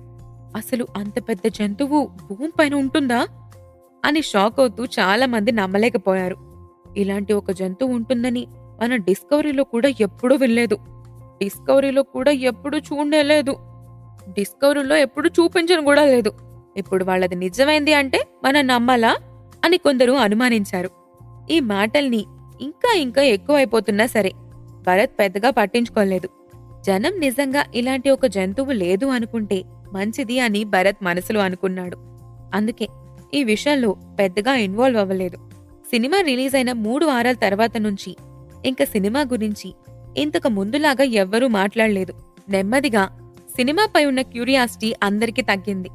కానీ ఈ సినిమాకి రావాలి అనుకున్న దానికంటే ఎక్కువ డబ్బులొచ్చాయి కాబట్టి పెద్దగా ఎవరూ ఫీల్ అవ్వలేదు. ఈ సినిమాలో నటించిన మెయిన్ యాక్టర్స్ కి ఒక్కొక్కరికి 20 కోట్లు ఇచ్చారు. మిగతా వాళ్లకు కూడా రెమ్యూనరేషన్ బాగానే ఇచ్చారు. భరత్ దగ్గర పనిచేసే వాళ్లకి చాలా మంచి ఫెసిలిటీస్ ఏర్పాటు చేస్తాడు. ఏ విషయంలోనూ తక్కువ కాకుండా చూసుకుంటాడు. అందుకే భరత్ దగ్గర పనిచేయాలని చాలా మంది ప్రయత్నిస్తూ ఉంటారు. భరత్ సినిమాలో నటించే వాళ్ళందరూ తన ప్రొడక్షన్ హౌస్ నుంచే రావాలని భరత్ పెట్టిన ఒక రూల్. అలాగే జయంత్ కూడా భరత్ తీసే సినిమాలన్నీ తన ద్వారానే రిలీజ్ అయ్యేలా చూడాలని కాంట్రాక్ట్ చేసుకోవాలి అనుకుంటున్నాడు. జయంత్ దీనికి ఒప్పుకున్నాడు. ఇది మాత్రమే కాకుండా జయంత్ కి ఒక ఓటీటీ ప్లాట్ఫామ్ కూడా ఉంది. దాని పేరు మన సినిమా. భరత్ తీసే సినిమాలు ఆ ప్లాట్ఫామ్ నుంచే రిలీజ్ ఓటీటీకి అయ్యేలాగా కూడా అరేంజ్ చేసుకుంటున్నారు. వచ్చిన డబ్బులు మొత్తం భరత్ ఫ్యాక్టరీ కట్టించడానికి ఉపయోగించాలి అనుకున్నాడు. సినిమా విషయం పక్కన పెడితే భరత్ మ్యానుఫ్యాక్చర్ చేయించే సూపర్ బ్యాటరీ మీద, బయోటిక్ రోబోట్ మీద, ఎలక్ట్రిక్ కార్ విషయంలో అతనికి చాలా నమ్మకం ఉంది. అవి బాగా అమ్ముడుపోతాయని అతను గట్టిగా నమ్ముతున్నాడు. ఈ ఫ్యాక్టరీ కన్స్ట్రక్షన్ అంతా అయిపోయిన తర్వాత ఆ విషయాలన్నీ చూసుకోవడానికి లక్ష్మణ్తో పాటు లేఖన్ కూడా ఉంచితే సరిపోతుంది అని భరత్ అనుకున్నాడు. ఇంకా స్టార్ ఎంటర్టైన్మెంట్ మొత్తం మిథున చూసుకుంటే బావుంటుంది అని భరత్ అనుకున్నాడు. మిథునకు కావాలంటే అసిస్టెంట్లు పెడితే సరిపోతుంది అని డిసైడ్ అయ్యాడు. లేఖను పిలిపించగానే వెంటనే వచ్చేసింది. ఫ్యాక్టరీ చూసుకోవాల్సిన బాధ్యత తనపైన, లక్ష్మణ్ పైన ఉందని చెప్పాడు భరత్. R&D పనులు మొత్తం లక్ష్మణే చూసుకుంటున్నాడు. మిగతావన్నీ లేఖ చూసుకుంటుంది. ఈ ఫ్యాక్టరీలో వర్క్ చేయడానికి కావలసిన ఎంప్లాయీస్ మొత్తాన్ని ఆల్రెడీ లేఖ, చిత్ర, లక్ష్మణ్ క్యాంపస్ సెలెక్షన్స్ ద్వారా హైదరాబాద్ కాలేజ్లో చదివిన ఇంజనీరింగ్ స్టూడెంట్స్ ని సెలెక్ట్ చేసుకున్నారు. అయితే హైదరాబాద్ కాలేజ్ నుంచి వచ్చిన స్టూడెంట్స్ చాలా తక్కువ మంది. ఇంకా ఎక్కువ మంది ఫ్యాక్టరీలో కావాలి. అందుకే హేమంత్ సహాయంతో జాబ్ రిక్వైర్మెంట్ గురించి అడ్వర్టైజ్మెంట్ ఇప్పించాడు భరత్. మళ్ళీ ఒక రిక్రూట్మెంట్ టీమ్ ని అరేంజ్ చేసి ఎలక్ట్రానిక్స్, ఆటోమొబైల్స్ మ్యానుఫ్యాక్చరింగ్ లో బాగా ప్రావీణ్యం ఉన్న వాళ్ళని ఉద్యోగాలకు తీసుకోమని భరత్ వాళ్లకు చెప్పాడు. ఈ విషయంలో హేమంత్ చాలా సహాయం చేశాడు. తనకు తెలిసిన కంపెనీలో కాలేజ్లో ఉన్న స్టూడెంట్స్ అందర్నీ రిక్రూట్మెంట్ కి ఇన్వైట్ చేశాడు. వాళ్ళు అందరిలో కొంతమందిని మాత్రం సెలెక్ట్ చేసి వాళ్ళ డీటెయిల్స్ భరత్ కి పంపించాడు. హేమంత్ ఈ డీటెయిల్స్ పంపించడానికి ఒక 10 రోజులన్నా పడుతుంది అనుకున్నాడు భరత్. కానీ అనుకున్న దానికంటే ముందే ఇవన్నీ వచ్చేశాయి. దీనికి ఒకే ఒక కారణం నిరుద్యోగం. చాలా మంది ఇంజనీరింగ్ చేసిన స్టూడెంట్స్ వాళ్ళకి కావలసిన ఫీల్డ్లో ఉద్యోగాలు లేక చిన్న చిన్న పనులు చేసుకుంటూ ఉన్నారు. వాళ్ళకి ఈ రిక్రూట్మెంట్ ఎంతో సహాయం చేసింది. భరత్ ఒక 2 టీమ్స్ ని ఈ పని చేయడానికి పెట్టుకుని సెలెక్ట్ అయిన వాళ్ళందర్నీ ఇంటర్వ్యూకి పిలిపించాడు. ఇది మాత్రమే కాకుండా హేమంత్ కి ఒక 2 బాగా టాలెంటెడ్ ఇంజనీర్స్ గురించి తెలిసింది. వాళ్ళ గురించి భరత్ కి చెప్పడానికి ఫోన్ చేశాడు. హలో బ్రో, నాకొక 2 బాగా టాలెంటెడ్ ఇంజనీర్స్ తెలుసు. వాళ్ళ పేర్లు మధు, అనిల్. వీళ్ళిద్దరూ ఇంతకు ముందు ఇంకొక కంపెనీలో పనిచేశారు. కానీ అందులో మానేసి చాలా కాలమైంది. ఇప్పుడు వాళ్ళు ఎందులోనూ పనిచేయడం లేదు అని హేమంత్ చెప్పాడు. అయితే మన కంపెనీ గురించి చెప్తే సరిపోతుంది కదా అని అన్నాడు భరత్. ప్రాబ్లం ఏంటంటే వీళ్ళకి చేసే పని నచ్చితే గాని ఆ ఉద్యోగాల్లో జాయిన్ అవ్వరు. వీళ్ళకి ఎన్నో డబ్బులు ఇస్తామని చాలా కంపెనీలు ఇన్వైట్ చేశాయి, కానీ వీళ్ళిద్దరూ అందులో జాయిన్ అవ్వడానికి ఇష్టపడలేదు.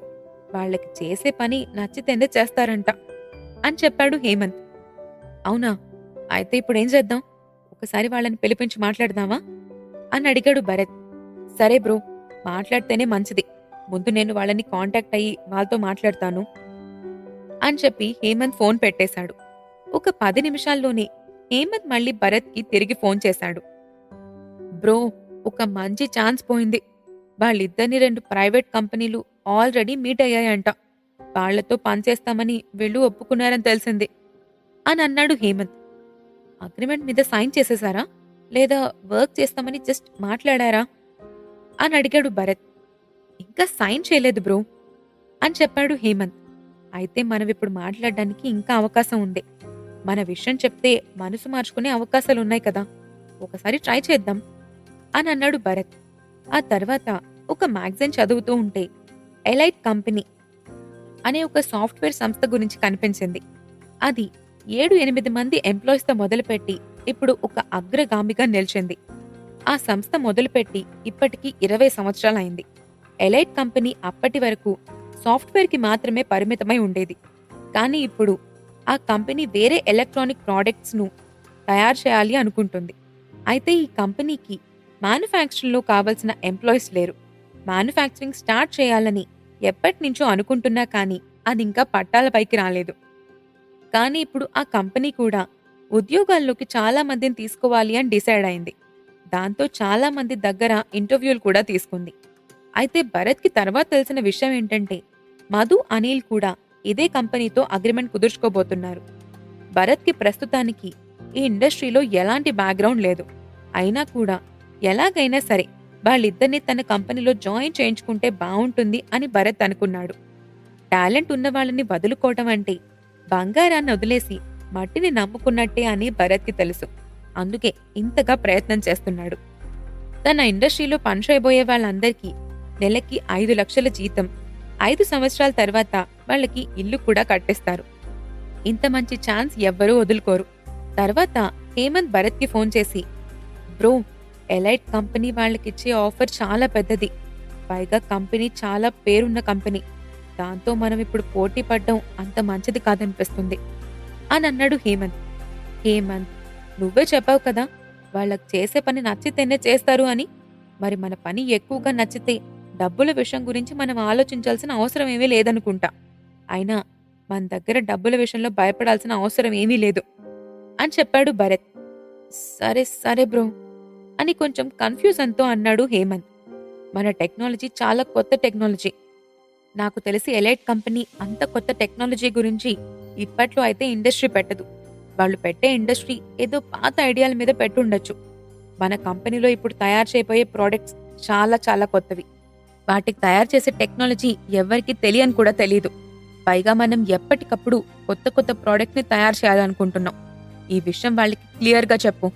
చెప్పడం కాదులే గాని ముందు నువ్వు తెలుసుకో అని కొంచెం గంభీరంగా అన్నాడు భరత్. హేమంత్కి భరత్ ఫ్యాక్టరీలో ఏం తయారు చేస్తున్నారో తెలియదు కాబట్టి ఎలైట్ కంపెనీతో భరత్ ఫ్యాక్టరీ పోటీ పడలేదు అని అనుకున్నాడు. హేమంత్ దగ్గర ఈ విషయం దాచాలి అని కాదు, ఈ విషయం గురించి అందరికీ తెలియాల్సిన అవసరమేమీ లేదు అని భరత్ అనుకున్నాడు.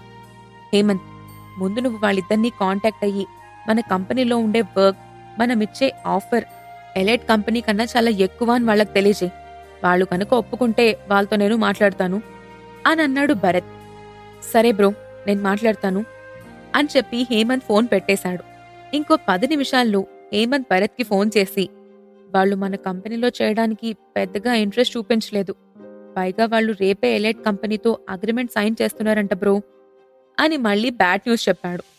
భరత్ వాళ్ళు ఖచ్చితంగా ఒప్పుకుంటారని అనుకున్నాడు, కానీ ఇలా రిజెక్ట్ చేస్తారని అస్సలు ఊహించలేదు. ఇంతకీ వాళ్ళు రేపు అగ్రిమెంట్ చేసుకునేది ఎక్కడా? ఎలైట్ కంపెనీ హెడ్ క్వార్టర్స్లోనా అని అడిగాడు భరత్. హెడ్ క్వార్టర్స్లో కాదు బ్రో, వైజాగ్లోనే వాళ్ళ కంపెనీ అగ్రిమెంట్ సైన్ చేస్తున్నారంట అని చెప్పాడు హేమంత్. వైజాగ్ అయితే మనకి చాలా దగ్గరే, మనకి ఇంకా టైం ఉంది, ఏదో ఒకటి చేద్దాం అని అన్నాడు. భరత్ కాన్ఫిడెన్స్ చూసి హేమంత్ షాక్ అయిపోయాడు. తర్వాత రోజు మధు, అనిల్ ఇద్దరూ అగ్రిమెంట్ మీద సైన్ చేయడానికి కంపెనీలో వెయిట్ చేస్తూ ఉన్నారు. వాళ్ళిద్దరూ ఇంతకుముందు పనిచేసిన కంపెనీ వాళ్ళు పనిచేసేటప్పుడే చాలా లాసెస్లోకి వెళ్లిపోయింది. కానీ వాళ్ళకక్కడ చేసే పని బాగా నచ్చి వాళ్ళకొచ్చే శాలరీలు మంచిగా రాకపోయినా కూడా అక్కడే ఉండిపోయారు. చివరికి ఆ కంపెనీ మూసేసిన దాకా వాళ్ళు అందులోనే పనిచేశారు. ఆ తర్వాత వాళ్ళింకా ఏ కంపెనీలో జాయిన్ అవ్వలేదు. ఈసారి వాళ్లకొచ్చిన ఆఫర్ మంచి కంపెనీలు అవ్వడం వలన, పైగా అందులో పని వాళ్లకు నచ్చినట్టుగా ఉంటుంది అనుకోవడం వలన అందులో జాయిన్ అవ్వడానికి సిద్ధపడ్డారు. కానీ ఎక్కడో వాళ్ళిద్దరిలో ఆ కంపెనీ ఏదన్నా ఫేక్ ప్రామిస్ చేస్తుందేమో అన్న భయం ఉంది. ప్రస్తుతం వాళ్ళిద్దరి దగ్గర అస్సలు డబ్బులు లేవు, చాలా ఇబ్బందుల్లో ఉన్నారు. ఈ విషయం వాళ్ళు వేసుకున్న బట్టలను చూస్తేనే అర్థమైపోతుంది. ఎంత డబ్బులు లేకపోయినా కూడా వాళ్ళకి నచ్చని పని చేయడానికి అస్సలు ఒప్పుకోరు వాళ్ళు. మధు, ఎలైట్ కంపెనీ సాఫ్ట్వేర్ కంపెనీతో పాటు మ్యానుఫ్యాక్చరింగ్ కంపెనీగా మారటం మన అదృష్టం అనుకుంటా. అందులో ఫోన్లు, ఎలక్ట్రానిక్ వాహనాలు తయారు చేసే పని మన పైనే వదిలేశారు. ఇంత మంచి పని చేయడం మనకి వేరే ఏ కంపెనీలో కూడా కుదరదు అని అనిల్ మధుతో అన్నాడు. మధు కూడా అందుకు ఒప్పుకుంటూ, ఇంత కొత్త టెక్నాలజీ మొదలు పెడుతున్నారు కాబట్టి ఇండస్ట్రీ మొదలు పెట్టిన తర్వాత వాళ్ళకి మంచి ఇన్కమ్ ఉంటుంది, త్వరలోనే టాప్ ఇండస్ట్రీగా మారిపోతుంది అని చెప్పాడు. అగ్రిమెంట్ మీద సైన్ చేయడానికి వాళ్ళిద్దరూ వెయిట్ చేస్తూ ఉన్నారు. కంపెనీ చెప్పిన టైం ఆల్రెడీ దాటిపోయింది, కానీ ఎవ్వరూ అగ్రిమెంట్ గురించి ఏమీ మాట్లాడలేదు. ఎలైట్ కంపెనీతో మధు, అనిల్ అగ్రిమెంట్ చేసుకోకుండా భరత్ ఏదన్నా చేశాడా? ఒకవేళ అలా చేస్తే వాళ్ళిద్దరూ భరత్ చెప్పే అగ్రిమెంట్కు ఒప్పుకుంటారా? ఇవన్నీ తెలియాలంటే తర్వాత ఎపిసోడ్ వినాల్సిందే. Hero to hero episode 160 job offer. Madhu, Anil ఇద్దరూ ఎలైట్ కంపెనీతో అగ్రిమెంట్ మీద సైన్ చేసేందుకు వాళ్ళ ఆఫీస్కొచ్చి వెయిట్ చేస్తూ ఉన్నారు. కానీ వాళ్ళు చెప్పిన టైం అయిపోయినా కూడా అగ్రిమెంట్ గురించి మాట్లాడడానికి ఎవ్వరూ రాలేదు. ఏమై ఉంటుందా అని మధు, అనిల్ కొంచెం కంగారు పడ్డారు. కానీ కాసేపటికి వాళ్ల దగ్గరికి ఒక అమ్మాయి వచ్చి, hello Madhu, Anil, welcome to elite company, నా పేరు ప్రీతి, నేనిక్కడ హెచ్ఆర్ అని పరిచయం చేసుకుంది. హలో ప్రీతి, మేమెప్పటినుంచో వెయిట్ చేస్తున్నాము, ముందు అగ్రిమెంట్ పని చూద్దామా అని అడిగాడు అనిల్. నాకు అస్సలు టైం లేదు, ముందుగా నేను మీ ఇంటర్వ్యూ తీసుకోవాలి, అది నచ్చితే ఆ తర్వాత అగ్రిమెంట్ గురించి మాట్లాడుకుందాం అని ప్రీతి చెప్పింది. ఆమె మాటలు చాలా పొగరుగా ఉన్నాయని వాళ్లకనిపించింది. సరే అయితే ఇంటర్వ్యూ తీసుకోండి అని అన్నాడు అనిల్. మధు, అనిల్ చాలా టాలెంటెడ్ కాబట్టి ఇంటర్వ్యూ గురించి వాళ్ళకి ఎలాంటి కంగారు లేదు. కాని ఆమె మాట్లాడే విధానం వాళ్ళకి కొంచెం ఇబ్బందిగా అనిపించింది. ఎందుకంటే అన్నీ చూసిన తర్వాతే వాళ్ళని ఉద్యోగంలోకి జాయిన్ అవ్వమని ఎలైట్ కంపెనీ వాళ్ళు అడిగారు. మళ్ళీ ఇప్పుడు కొత్తగా ఇంటర్వ్యూ ఏంటా అని వాళ్ళకనిపించింది. తర్వాత వాళ్ళు ప్రీతి రూంలోకి వెళ్లి కూర్చున్నారు. మీరిద్దరికీ ఎలాగో కంపెనీ గురించి అంతా తెలిసే ఉంటుంది. ఇక్కడ అగ్రిమెంట్ చేసుకోవాలంటే కొన్ని కండిషన్స్ ఉంటాయి. ఆ కండిషన్స్ని ముందు మీరు చూడండి, అని చెప్పి ఒక పేపర్ వాళ్ళ చేతిలో పెట్టింది. ఆ పేపర్ చూసిన అనిల్ కోపంగా, ప్రీతిగారు, ముందు నాతో మాట్లాడినప్పుడు నాకు నెలకి 30 లక్షల జీతం అని చెప్పారు. కానీ మీరిచ్చిన దాంట్లో కేవలం 20 లక్షలు అని రాసుంది. ఈ తేడా ఎందుకొచ్చింది అని అడిగాడు. మధు కూడా కోపంగా, నాక్కూడా అలాగే చేశారంటీ. ఈసారి నాకు మాత్రమే కాకుండా నా టీం మెంబర్స్కి కూడా మీరు చాలా శాలరీ తగ్గించారు. ఎందుకిలా అని అడిగాడు. మీతో ఇంతకుముందు ఈ కాంట్రాక్ట్ గురించి మాట్లాడింది సునీల్ గారేనా అని అడిగింది ప్రీతి. అవును, సునీల్ గారే మాతో ఈ అగ్రిమెంట్ గురించి మాట్లాడారు అని ఇద్దరూ చెప్పారు. సునీల్ గారిని మా కంపెనీలో నుంచి డిస్మిస్ చేశాము. ఆయన మా కంపెనీ సీక్రెట్ అను బయటకు లీక్ చేశారు. మా ప్రాపర్టీస్ విషయంలో చాలా ప్రాబ్లం క్రియేట్ చేశారు. ఇంకా ఆయన మీద ఏ యాక్షన్ తీసుకోలేదు. 2 రోజుల్లో అది కూడా జరుగుతుంది అని ప్రీతి చెప్పింది. ఏంటి అని మధు, అనిల్ ఇద్దరూ బాగా షాక్ అయ్యారు. అయినా ముందు మాతో ఈ కంపెనీలో జాయిన్ అవ్వడానికి ఒకసారి అగ్రిమెంట్ మాట్లాడేసిన తర్వాత ఇప్పటికిప్పుడు అది ఎలా మారుస్తారు? ఆల్రెడీ మాతో అన్నీ మాట్లాడేశారు కదా. ఆయన ఒక్కరే ఈ డెసిషన్ తీసుకొనుండరు కదా. ఇప్పుడు ఇలా మారిస్తే మేమేమనుకోవాలి అని అడిగాడు మధు. కానీ జరగాల్సిందంతా జరిగిపోయింది. ఇప్పటి విషయం ఇప్పుడు మాట్లాడుకుందాం. మేము ఈ పేపర్ మీద ఇచ్చిందే ఫైనల్. అందులో ఎలాంటి మార్పులు చేర్పులు ఉండవు అని చెప్పింది ప్రీతి. ఎలైట్ కంపెనీ పద్ధతి వాళ్ళిద్దరికీ అస్సలు నచ్చలేదు. ఇలా ఇప్పుడే మాట మారిస్తే తర్వాత ఎన్ని కుట్రలు చేస్తారో అని వాళ్ళకి డౌట్ వచ్చింది. దాంతో వాళ్ళక్కడ్నుంచి బయటకొచ్చేశారు. అక్కడ్నుంచి బయటకొచ్చి ఒక చిన్న మాల్లోకి వెళ్లారు. వాళ్ళని ఫాలో చేస్తున్న భరత్ కూడా అక్కడికి వెళ్లాడు. జరిగిందేమీ అతనికి తెలీదు. కాని వాళ్ల మొహాలు చూస్తే ఈ అగ్రిమెంట్ విషయంలో ఏదో గొడవ అయిందని భరత్కి అర్థమైపోయింది. దాంతో నెమ్మదిగా వాళ్ల దగ్గరకు వెళ్లి, మధుగారు, అనిల్ గారు, నా పేరు భరత్. మిమ్మల్ని మా కంపెనీలో జాయిన్ చేసుకోవడానికి ఎప్పటినుంచో ప్రయత్నిస్తున్నాను. మీరు మా కంపెనీలో జాయిన్ అవ్వచ్చు కదా అని భరత్ అడిగాడు. జరిగిన విషయం వల్ల బాగా చిరాకులో ఉన్న మధు, అనిల్ భరత్ ఏం మాట్లాడుతున్నాడో అర్థం చేసుకోలేకపోయారు. ఏం మాట్లాడకుండా భరత్ని అలాగే చూస్తున్నారు. అదేనండి, 2 రోజుల నుంచి మా కంపెనీలో మిమ్మల్ని జాయిన్ అవ్వమని మిమ్మల్ని మా వాళ్ళు కాంటాక్ట్ అయ్యారు కదా. కానీ మీకు కుదరదు అని చెప్పారంట అని భరత్ వాళ్లకి గుర్తు చేశాడు. ఓహ్, మీరేనా అని అన్నాడు అనిల్. అవును అనిల్ గారు, నా పేరు భరత్. నేను స్టార్ ఎంటర్టైన్మెంట్ స్టూడియోను నడుపుతున్నాను. నాకు ఒక ప్రైవేట్ ఐలాండ్ కూడా ఉంది. అదొక టూరిస్ట్ స్పాట్గా డెవలప్ చేశాను అని భరత్ చెప్పాడు. వాళ్ళిద్దరికీ సంబంధం లేని ఫీల్డ్స్ గురించి భరత్ చెప్తూ ఉంటే అసలు ఇవన్నీ మాకెందుకు చెప్తున్నాడు అని మనసులో అనుకున్నారు. ఇంకో పక్క ఎలైట్ కంపెనీలో పనిచేసే మిగతా వాళ్లు ప్రీతిని బాగా తిట్టారు. అనిల్, మధు లాంటి ఇద్దరు బాగా టాలెంటెడ్ ఇంజనీర్స్ ఆ కంపెనీ మొదలు పెట్టబోయే కొత్త ప్రాజెక్ట్కి చాలా అవసరమని చెప్పారు. ఆ కంపెనీలో మిగతా షేర్ హోల్డర్స్ కావాలంటే కొంచెం ఎక్కువ శాలరీ ఇస్తే సరిపోయేది, అంతేకాని వాళ్ళనెందుకు వదిలేశావు అని మందలించారు. దాంతో ప్రీతికి ఏం చెయ్యాలో అర్థం కాలేదు. అందరూ తనని ఇలాగ వేలెత్తి చూపిస్తుంటే ఆ అమ్మాయికి అస్సలు నచ్చలేదు.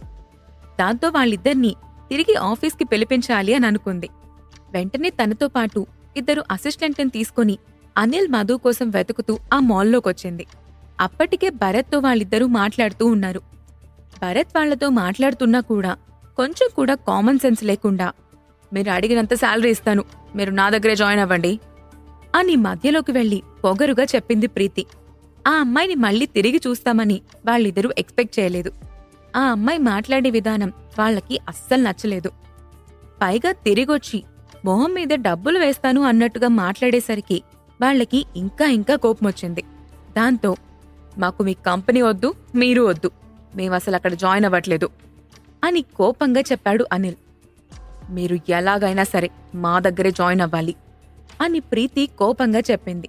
వాళ్ళిద్దరూ దానికి ఒప్పుకోకపోవటంతో తనతో పాటు తీసుకొచ్చిన 2 అసిస్టెంట్లకు వాళ్ళిద్దరినీ ఆఫీస్కి బలవంతంగా తీసుకురమ్మని ఆర్డర్ చేసింది. భరత్ ఇదంతా పక్కనే ఉండి చూస్తూ ఉన్నాడు. ఆ అసిస్టెంట్లిద్దరూ అనిల్, మధు దగ్గరకొచ్చారు. వెంటనే భరత్, వాళ్ళిద్దరికీ మీ దగ్గర జాయిన్ అవ్వడం ఇష్టం లేనప్పుడు ఎందుకిదంతా చేస్తున్నారు? ముందు మీరిక్కడి నుంచి వెళ్ళండి అని అన్నాడు. అసలు నువ్వెవరు? నువ్వు ముందిక్కడ్నుంచి వెళ్ళు, లేదంటే మర్యాదగా ఉండదు అని చెప్పింది ప్రీతి. ప్రీతి ఆ మాట అనగానే తన సెక్యూరిటీ వాళ్ళిద్దరూ భరత్ని కొట్టడానికొచ్చారు. భరత్తో పాటు ధన్య, శ్రీనాథ్ అక్కడే ఉన్నారు. వెంటనే వాళ్ళిద్దరినీ కంట్రోల్లోకి తీసుకున్నారు. ఇదంతా అసలు ఎక్స్పెక్ట్ చేయని ప్రీతి, వాళ్ళని వదిలేయండి అని గట్టిగా అరిచింది.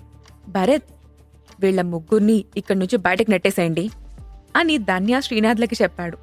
ఇదంతా చూసిన మధు, అనిల్ చాలా షాక్ అయ్యారు. ఇంత గొడవ వాళ్ల కోసమే జరుగుతుందని వాళ్లకర్థమయ్యి తర్వాత ఏం చెయ్యాలో వాళ్లకస్సలు అర్థం కాలేదు. ముందు వాళ్లకి చాలా భయమేసింది. ప్రీతి వాళ్లను బయటకు పంపించేసిన తర్వాత, భరత్ గారు, మీరిక్కడికెందుకొచ్చారు అని అనిల్ అడిగాడు. ధన్య ఒక చైర్ తీసుకొచ్చి భరత్ కూర్చోవడానికి అక్కడ పెట్టింది. భరత్ చైర్లో కూర్చుని, మీరు ఉద్యోగం చెయ్యాలి అనుకుంటే నా దగ్గర జాయిన్ అవ్వచ్చు అని అన్నాడు. ఇంత జరిగిన తర్వాత భరత్ అంటే వాళ్లకు చాలా భయం పుట్టుకొచ్చింది. భరత్ గారు, మీ దగ్గర మేం పనిచేసే కంపెనీ గాని ఇండస్ట్రీ గాని ఏమీ లేదు. మేము సినిమాలకి టూరిజంకి సంబంధించిన వాళ్లం కాదు అని మధు అన్నాడు. మీతో ఇంకా నేను అసలు విషయం చెప్పనేలేదు. నేనొక మ్యానుఫ్యాక్చరింగ్ ఇండస్ట్రీ మొదలు పెట్టాలనుకుంటున్నాను. అందులో మీరుంటే చాలా బావుంటుందని మిమ్మల్ని కలవాలి అనుకున్నాను. కానీ అప్పటికే మీరు అగ్రిమెంట్ చేసుకుంటున్నారు అని తెలిసింది. కానీ ఇప్పుడే అర్థమైంది మీరింకా అగ్రిమెంట్ చేసుకోలేదని అని చెప్పాడు భరత్. భరత్ చెప్పిన దానికి వాళ్ళిద్దరూ తిరిగి వెంటనే ఏం మాట్లాడలేకపోయారు. అసలు మీరెందుకు అగ్రిమెంట్ ఒప్పుకోలేదు అని భరత్ అడిగాడు. ముందుగా మాతో సునీల్ అనే వ్యక్తి మేము అడిగినంత శాలరీ ఇస్తామని ఒప్పుకున్నాడు. ఇప్పుడు ఆయన్ని వాళ్ళు కంపెనీ నుంచి తీసేశారంట. ఇవాళ అగ్రిమెంట్లో మాకివ్వాల్సిన శాలరీ చాలా తక్కువగా రాశారు. ఆ విషయమే అడిగితే వాళ్ళు చాలా రూడ్గా బిహేవ్ చేశారు. డబ్బుల విషయం పక్కన పెడితే ఇవే తప్పులు మేం జాయిన్ అయిన తర్వాత చేస్తే అప్పుడు మేం చేయగలిగింది ఏమీ లేదు అని విషయం ఉన్నట్టుగా చెప్పాడు అనిల్. మీరు నా కంపెనీలో జాయిన్ అవ్వండి. మీకు ఎంత కావాలంటే అంత శాలరీ ఇస్తాను. మీ ఇద్దరికీ ప్రతి నెలకి 80 లక్షల జీతం పైనే ఇస్తాను. అంతకన్నా మీకెక్కువ కావాలంటే నన్ను అడగచ్చు అని అన్నాడు భరత్. 80 లక్షలు అని చెప్పగానే వాళ్ళిద్దరూ చాలా షాక్ అయ్యారు. కాని వాళ్లకి చాలా అనుమానాలున్నాయి. ఒక వ్యక్తి మొట్టమొదటిసారి నేను ఫ్యాక్టరీ మొదలు పెడుతున్నాను, ఇంత శాలరీ ఇస్తాను అంటే నమ్మబుద్ధి కాలేదు వాళ్లకి. పైగా ఆయన తయారు చేసేదేంటో కూడా వీళ్లకు తెలీదు. భరత్ కూడా ఎలైట్ కంపెనీలాగే ఏదన్నా తప్పు చేస్తాడేమోనన్న ఆలోచన కూడా వాళ్లకొచ్చింది. ఇప్పుడు కూడా వాళ్లు ఏం మాట్లాడలేదు. నేను మిమ్మల్ని మా మ్యానుఫ్యాక్చరింగ్ ల్యాబ్కి తీసుకెళ్తాను. మా ఫ్యాక్టరీ ఇంకా కట్టించడం కంప్లీట్ అవ్వలేదు. ప్రస్తుతం మేమొక చిన్న ల్యాబ్లో మాకు కావలసిన రీసెర్చ్ అంతా చేస్తూ ఉన్నాము. కావాలంటే నేను మిమ్మల్ని అక్కడికి తీసుకెళ్తాను అని భరత్ చెప్పాడు. ఈలోపు మళ్లీ అక్కడికి ప్రీతి వచ్చింది. ఈసారి అక్కడికి ఒక్కటే వచ్చింది. డైరెక్ట్గా అనిల్ మధు దగ్గరకు వెళ్లి, మీరు మా కంపెనీలో జాయిన్ అవుతారా లేదా అని అడిగింది. ఇప్పుడు వాళ్ళిద్దరి పరిస్థితి ఏంటో తెలుసుకునే పరిస్థితి. భరత్ చెప్పేది నిజమో కాదో తెలియదు. ఈ కంపెనీని వదిలేసి భరత్ దగ్గరకు వెళ్తే వచ్చే డబ్బులు ఇంక రావు అని వాళ్లకు తెలుసు. దాంతో ఏం చెయ్యాలో అర్థం కాక ఇద్దరూ చాలా కన్ఫ్యూజ్ అవుతున్నారు. మీరొస్తారా లేదా అని ప్రీతి మళ్లీ కోపంగా అడిగింది. వాళ్ళిద్దరూ ఇప్పుడు కూడా ఏం మాట్లాడలేదు. నాకు కొంచెం టైం ఇస్తారా, ఆలోచించుకొని చెప్తాం అని చెప్పాడు అనిల్. ఎలైట్ కంపెనీలో జాయిన్ అయితే ఉద్యోగం ఉంటుంది. కానీ వాళ్ళిచ్చిన డబ్బులకి వాళ్ళు చెప్పినట్టు పడుండాలి. మన టాలెంట్కి తగిన డబ్బు ఇవ్వడం లేదు. పైగా వాళ్ళు మనతో మాట్లాడే విధానం అస్సలు బాగోలేదు. మనిద్దరం కాకపోతే వాళ్ళకి చాలా మంది దొరికే అవకాశాలు కూడా ఉన్నాయి. ఇదంతా పక్కన పెడితే వాళ్ళది ఒక ఎక్స్పీరియన్స్ ఉన్న కంపెనీ. విషయానికొస్తే ఇప్పుడే మొదటిసారి ఈ ఫీల్డ్లోకొచ్చాడు. అతనికి బాగా టాలెంటెడ్, ఎక్స్పీరియన్స్ ఉన్నవాళ్లు కావాలి. పైగా భరత్ మనతో మాట్లాడే విధానం కూడా చాలా బాగుంది అని ఇద్దరూ మనసులో ఆలోచించుకుంటూ ఉన్నారు. ప్రీతి ఇంకా వెయిట్ చేయలేక, మీ ఇద్దరికీ ఎలైట్ కంపెనీలో జాయిన్ అవ్వడం అనేది ఒక వరం లాంటిది. మీరు అడిగినంత జీతం ఇస్తానని కూడా నేను చెప్పాను. ఇంతకన్నా ఎక్కువ ఆలోచించి నా టైం వేస్ట్ చేయకండి అని చెప్పింది. ప్రీతి గారు, ముందు నుంచి మీరు మాట్లాడే విధానం మాకు అస్సలు నచ్చలేదు. మీరు మమ్మల్ని చాలా తక్కువ చేసి మాట్లాడుతున్నారు. మాకు మీ అవసరం కంటే మీకు మా అవసరమే చాలా ఎక్కువగా ఉంది. అందుకే మీరిక్కడ దాకా వచ్చారు. మేము మీ దగ్గర బానిసలం కాదు అని గుర్తుంచుకోండి. కేవలం డబ్బు కోసమే మేం బతుకున్నట్టుగా మమ్మల్ని చూడకండి అని మధు కోపంగా చెప్పాడు. అయితే మీరు మా కంపెనీలో జాయిన్ అవ్వడం లేదన్నమాట. మీరేం చేస్తారో చేసుకోండి. మా కంపెనీతో ఎవ్వరూ పోటీకి రాలేరు అని చెప్పింది ప్రీతి. తర్వాత అక్కడ్నుంచి అయితే వెళ్ళిపోయింది. మీరొకసారి నా ల్యాబ్కొచ్చి చూసి ఆ తర్వాత డెసిషన్ తీసుకోండి, పర్వాలేదు. నేను మిమ్మల్ని అస్సలు ఇబ్బంది పెట్టను. మా ల్యాబ్ కూడా ఇక్కడ వైజాగ్లోనే ఉంది అని భరత్ వాళ్ళిద్దరితో చెప్పాడు. ఇంత జరిగిన తర్వాత వాళ్లకి ఏ దిక్కు లేదన్నట్టు భరత్ మాట్లాడుండొచ్చు. కాని భరత్ అలా మాట్లాడలేదు. వాళ్ళకి గౌరవం ఇచ్చాడు. దీనివల్ల వాళ్ళకి భరత్ పైన గౌరవం ఇంకా పెరిగింది. ఓకే భరత్ గారు, చూద్దాం పదండి అని మధు అన్నాడు. మాల్ నుంచి అందరూ బయటకొచ్చేసరికి ప్రీతి తన ఇద్దరి అసిస్టెంట్లతో మాల్ బయట కూర్చుని ఆలోచిస్తూ ఉంది. అనిల్, మధు ఆమెను చూసి కోపంగా అక్కడ్నుంచి పక్కకొచ్చేశారు. భరత్ వాళ్ళు కార్లోకి ఎక్కుతూ ఉంటే, భరత్, ఇవాళ జరిగిందంతా గుర్తుపెట్టుకో. ఖచ్చితంగా ఇవాళ చేసిన దానికి నువ్వు అనుభవిస్తావు అని ప్రీతి గట్టిగా అరిచింది. భరత్ ఏం మాట్లాడలేదు. నిజంగానే ఎలైట్ కంపెనీ చాలా పవర్ఫుల్ కంపెనీ. చాలా మందిని ఇంతకు ముందు భయపెట్టి వాళ్లకి నచ్చినట్టుగా చేయించుకున్నారు. కొంతమందినైతే చంపేశారు. భరత్ వాళ్లకి చాలా చిన్న విషయమని ప్రీతి అనుకుంది. తన కంపెనీ సహాయంతో భరత్ మ్యాటర్ కూడా క్లోజ్ చెయ్యాలి అని డిసైడ్ అయింది. ప్రీతి చూస్తుండగానే భరత్ వాళ్లు కారెక్కి అక్కడి నుంచి వెళ్లిపోయారు. భరత్ గారు, మీరు అనవసరంగా ఆమెతో గొడవ పెట్టుకున్నారు. ఎలైట్ కంపెనీ చాలా డేంజరస్ కంపెనీ. అనవసరంగా మీకు ప్రమాదం జరుగుతుంది అని అనిల్ అన్నాడు. ప్రమాదం విషయం పక్కన పెడితే ఆ కంపెనీ కంటే మంచి స్థాయిలో మన కంపెనీ ఉంటుంది. అదే నా కంపెనీ ఉండబోతోంది అని భరత్ చాలా కాన్ఫిడెంట్గా చెప్పాడు. మీరు ఇంత కాన్ఫిడెంట్గా ఎలా చెప్పగలరు అని అడిగాడు అనిల్. ఎలైట్ కంపెనీ మ్యానుఫ్యాక్చర్ చేయాలనుకున్న ప్రోడక్ట్స్ కంటే నేను తయారు చేయాలనుకుంటున్న ప్రోడక్ట్స్ చాలా చాలా బాగుంటాయి. నావి చాలా అడ్వాన్స్డ్ ప్రోడక్ట్స్ అని చెప్పాడు భరత్. ముందుగా అనిల్ వాళ్ళు అనవసరంగా భరత్ ఎలైట్ కంపెనీతో గొడవ పెట్టుకుంటున్నాడని భయపడ్డారు. కాని వాళ్లకిప్పుడు తెలిసిందేంటంటే, ఇవాళ కాకపోతే రేపైనా ఎలైట్ కంపెనీకి భరత్ పెట్టబోయే కంపెనీ పోటీగా ఉండబోతుంది. కాబట్టి ఇప్పుడు గొడవైనా తర్వాత గొడవైనా పెద్దగా తేడా ఏమీ ఉండదు. ఇంకో విషయం ఏమిటంటే, భరత్ వాళ్లకి చాలా ఎక్కువ శాలరీ ఇస్తానని చెప్పాడు. మామూలు ప్రోడక్ట్ తయారు చేయటానికి అంత డబ్బులు ఎవ్వరూ ఇవ్వరు. కాని భరత్ ఏం చేయాలనుకుంటున్నాడు, ఎలా ఇంత డబ్బిస్తాడు అన్న ఆలోచన వాళ్లలో మొదలైంది. కాసేపటికి భరత్ కార్ తన ల్యాబ్ ముందు ఆగింది. ఆ చిన్న ల్యాబ్ చూడగానే భరత్ చెప్పిన మాటలకి ఇక్కడున్న ల్యాబ్కి అస్సలు సంబంధం లేదని వాళ్ళు అనుకున్నారు. ఇంత చిన్న ల్యాబ్తో ఎలైట్ కంపెనీని ఓడిస్తానని ఎలా మాట్లాడుతున్నాడు అని అనుకున్నారు. భరత్ గారు, ఇందులో ఎంతమంది పనిచేస్తున్నారు అని మధు అడిగాడు. ఇందులో ఎవ్వరూ పనిచేయడం లేదు. ఒక ఇద్దరు రీసెర్చ్ చేస్తున్నారు. వాళ్ళిద్దరి బాగోగులు చూసుకోవడానికి ఒక పనివాడున్నాడు, అంతే అని చెప్పాడు భరత్. ఒక 2 నిమిషాలు భరత్ కూడా వాళ్ళని మోసం చేశాడు అని అనుకున్నారు. పదని లోపలికెళ్దాం అని అన్నాడు భరత్. అనిల్, మధు ఇద్దరూ ఏం మాట్లాడకుండా లోపలికి నడిచారు. ల్యాబ్ మొత్తం చిందరవందరగా ఉంది. వంశీ, నీరజ్లకి వాళ్లు చెయ్యాల్సిన పని తప్ప వేరే దానిమీద ధ్యాసుండదు. వాళ్ల దగ్గర పనిచేయడానికి పెట్టిన వ్యక్తి వాటిలో ఏదన్నా కదిలిస్తే అతన్ని బాగా తిడతారు. దాంతో అతను ల్యాబ్ ఎక్విప్మెంట్ కి సంబంధించినవేవి అస్సలు ముట్టుకోడు. అక్కడ పనిచేయడానికున్న వ్యక్తొచ్చి భరత్ ని లోపలికి తీసుకొచ్చి ఒక సోఫాలో కూర్చోబెట్టాడు. భరత్ వాళ్లంతా కూర్చొని వెయిట్ చేస్తూ ఉన్నారు. భరత్ చేయబోయే మ్యానుఫ్యాక్చరింగ్ మధుకి, అనిల్కి నచ్చుతుందా? ప్రీతి భరత్ ని ఏమైనా చేస్తుందా? ఇవన్నీ తెలియాలంటే తర్వాత ఎపిసోడ్ వినాల్సిందే.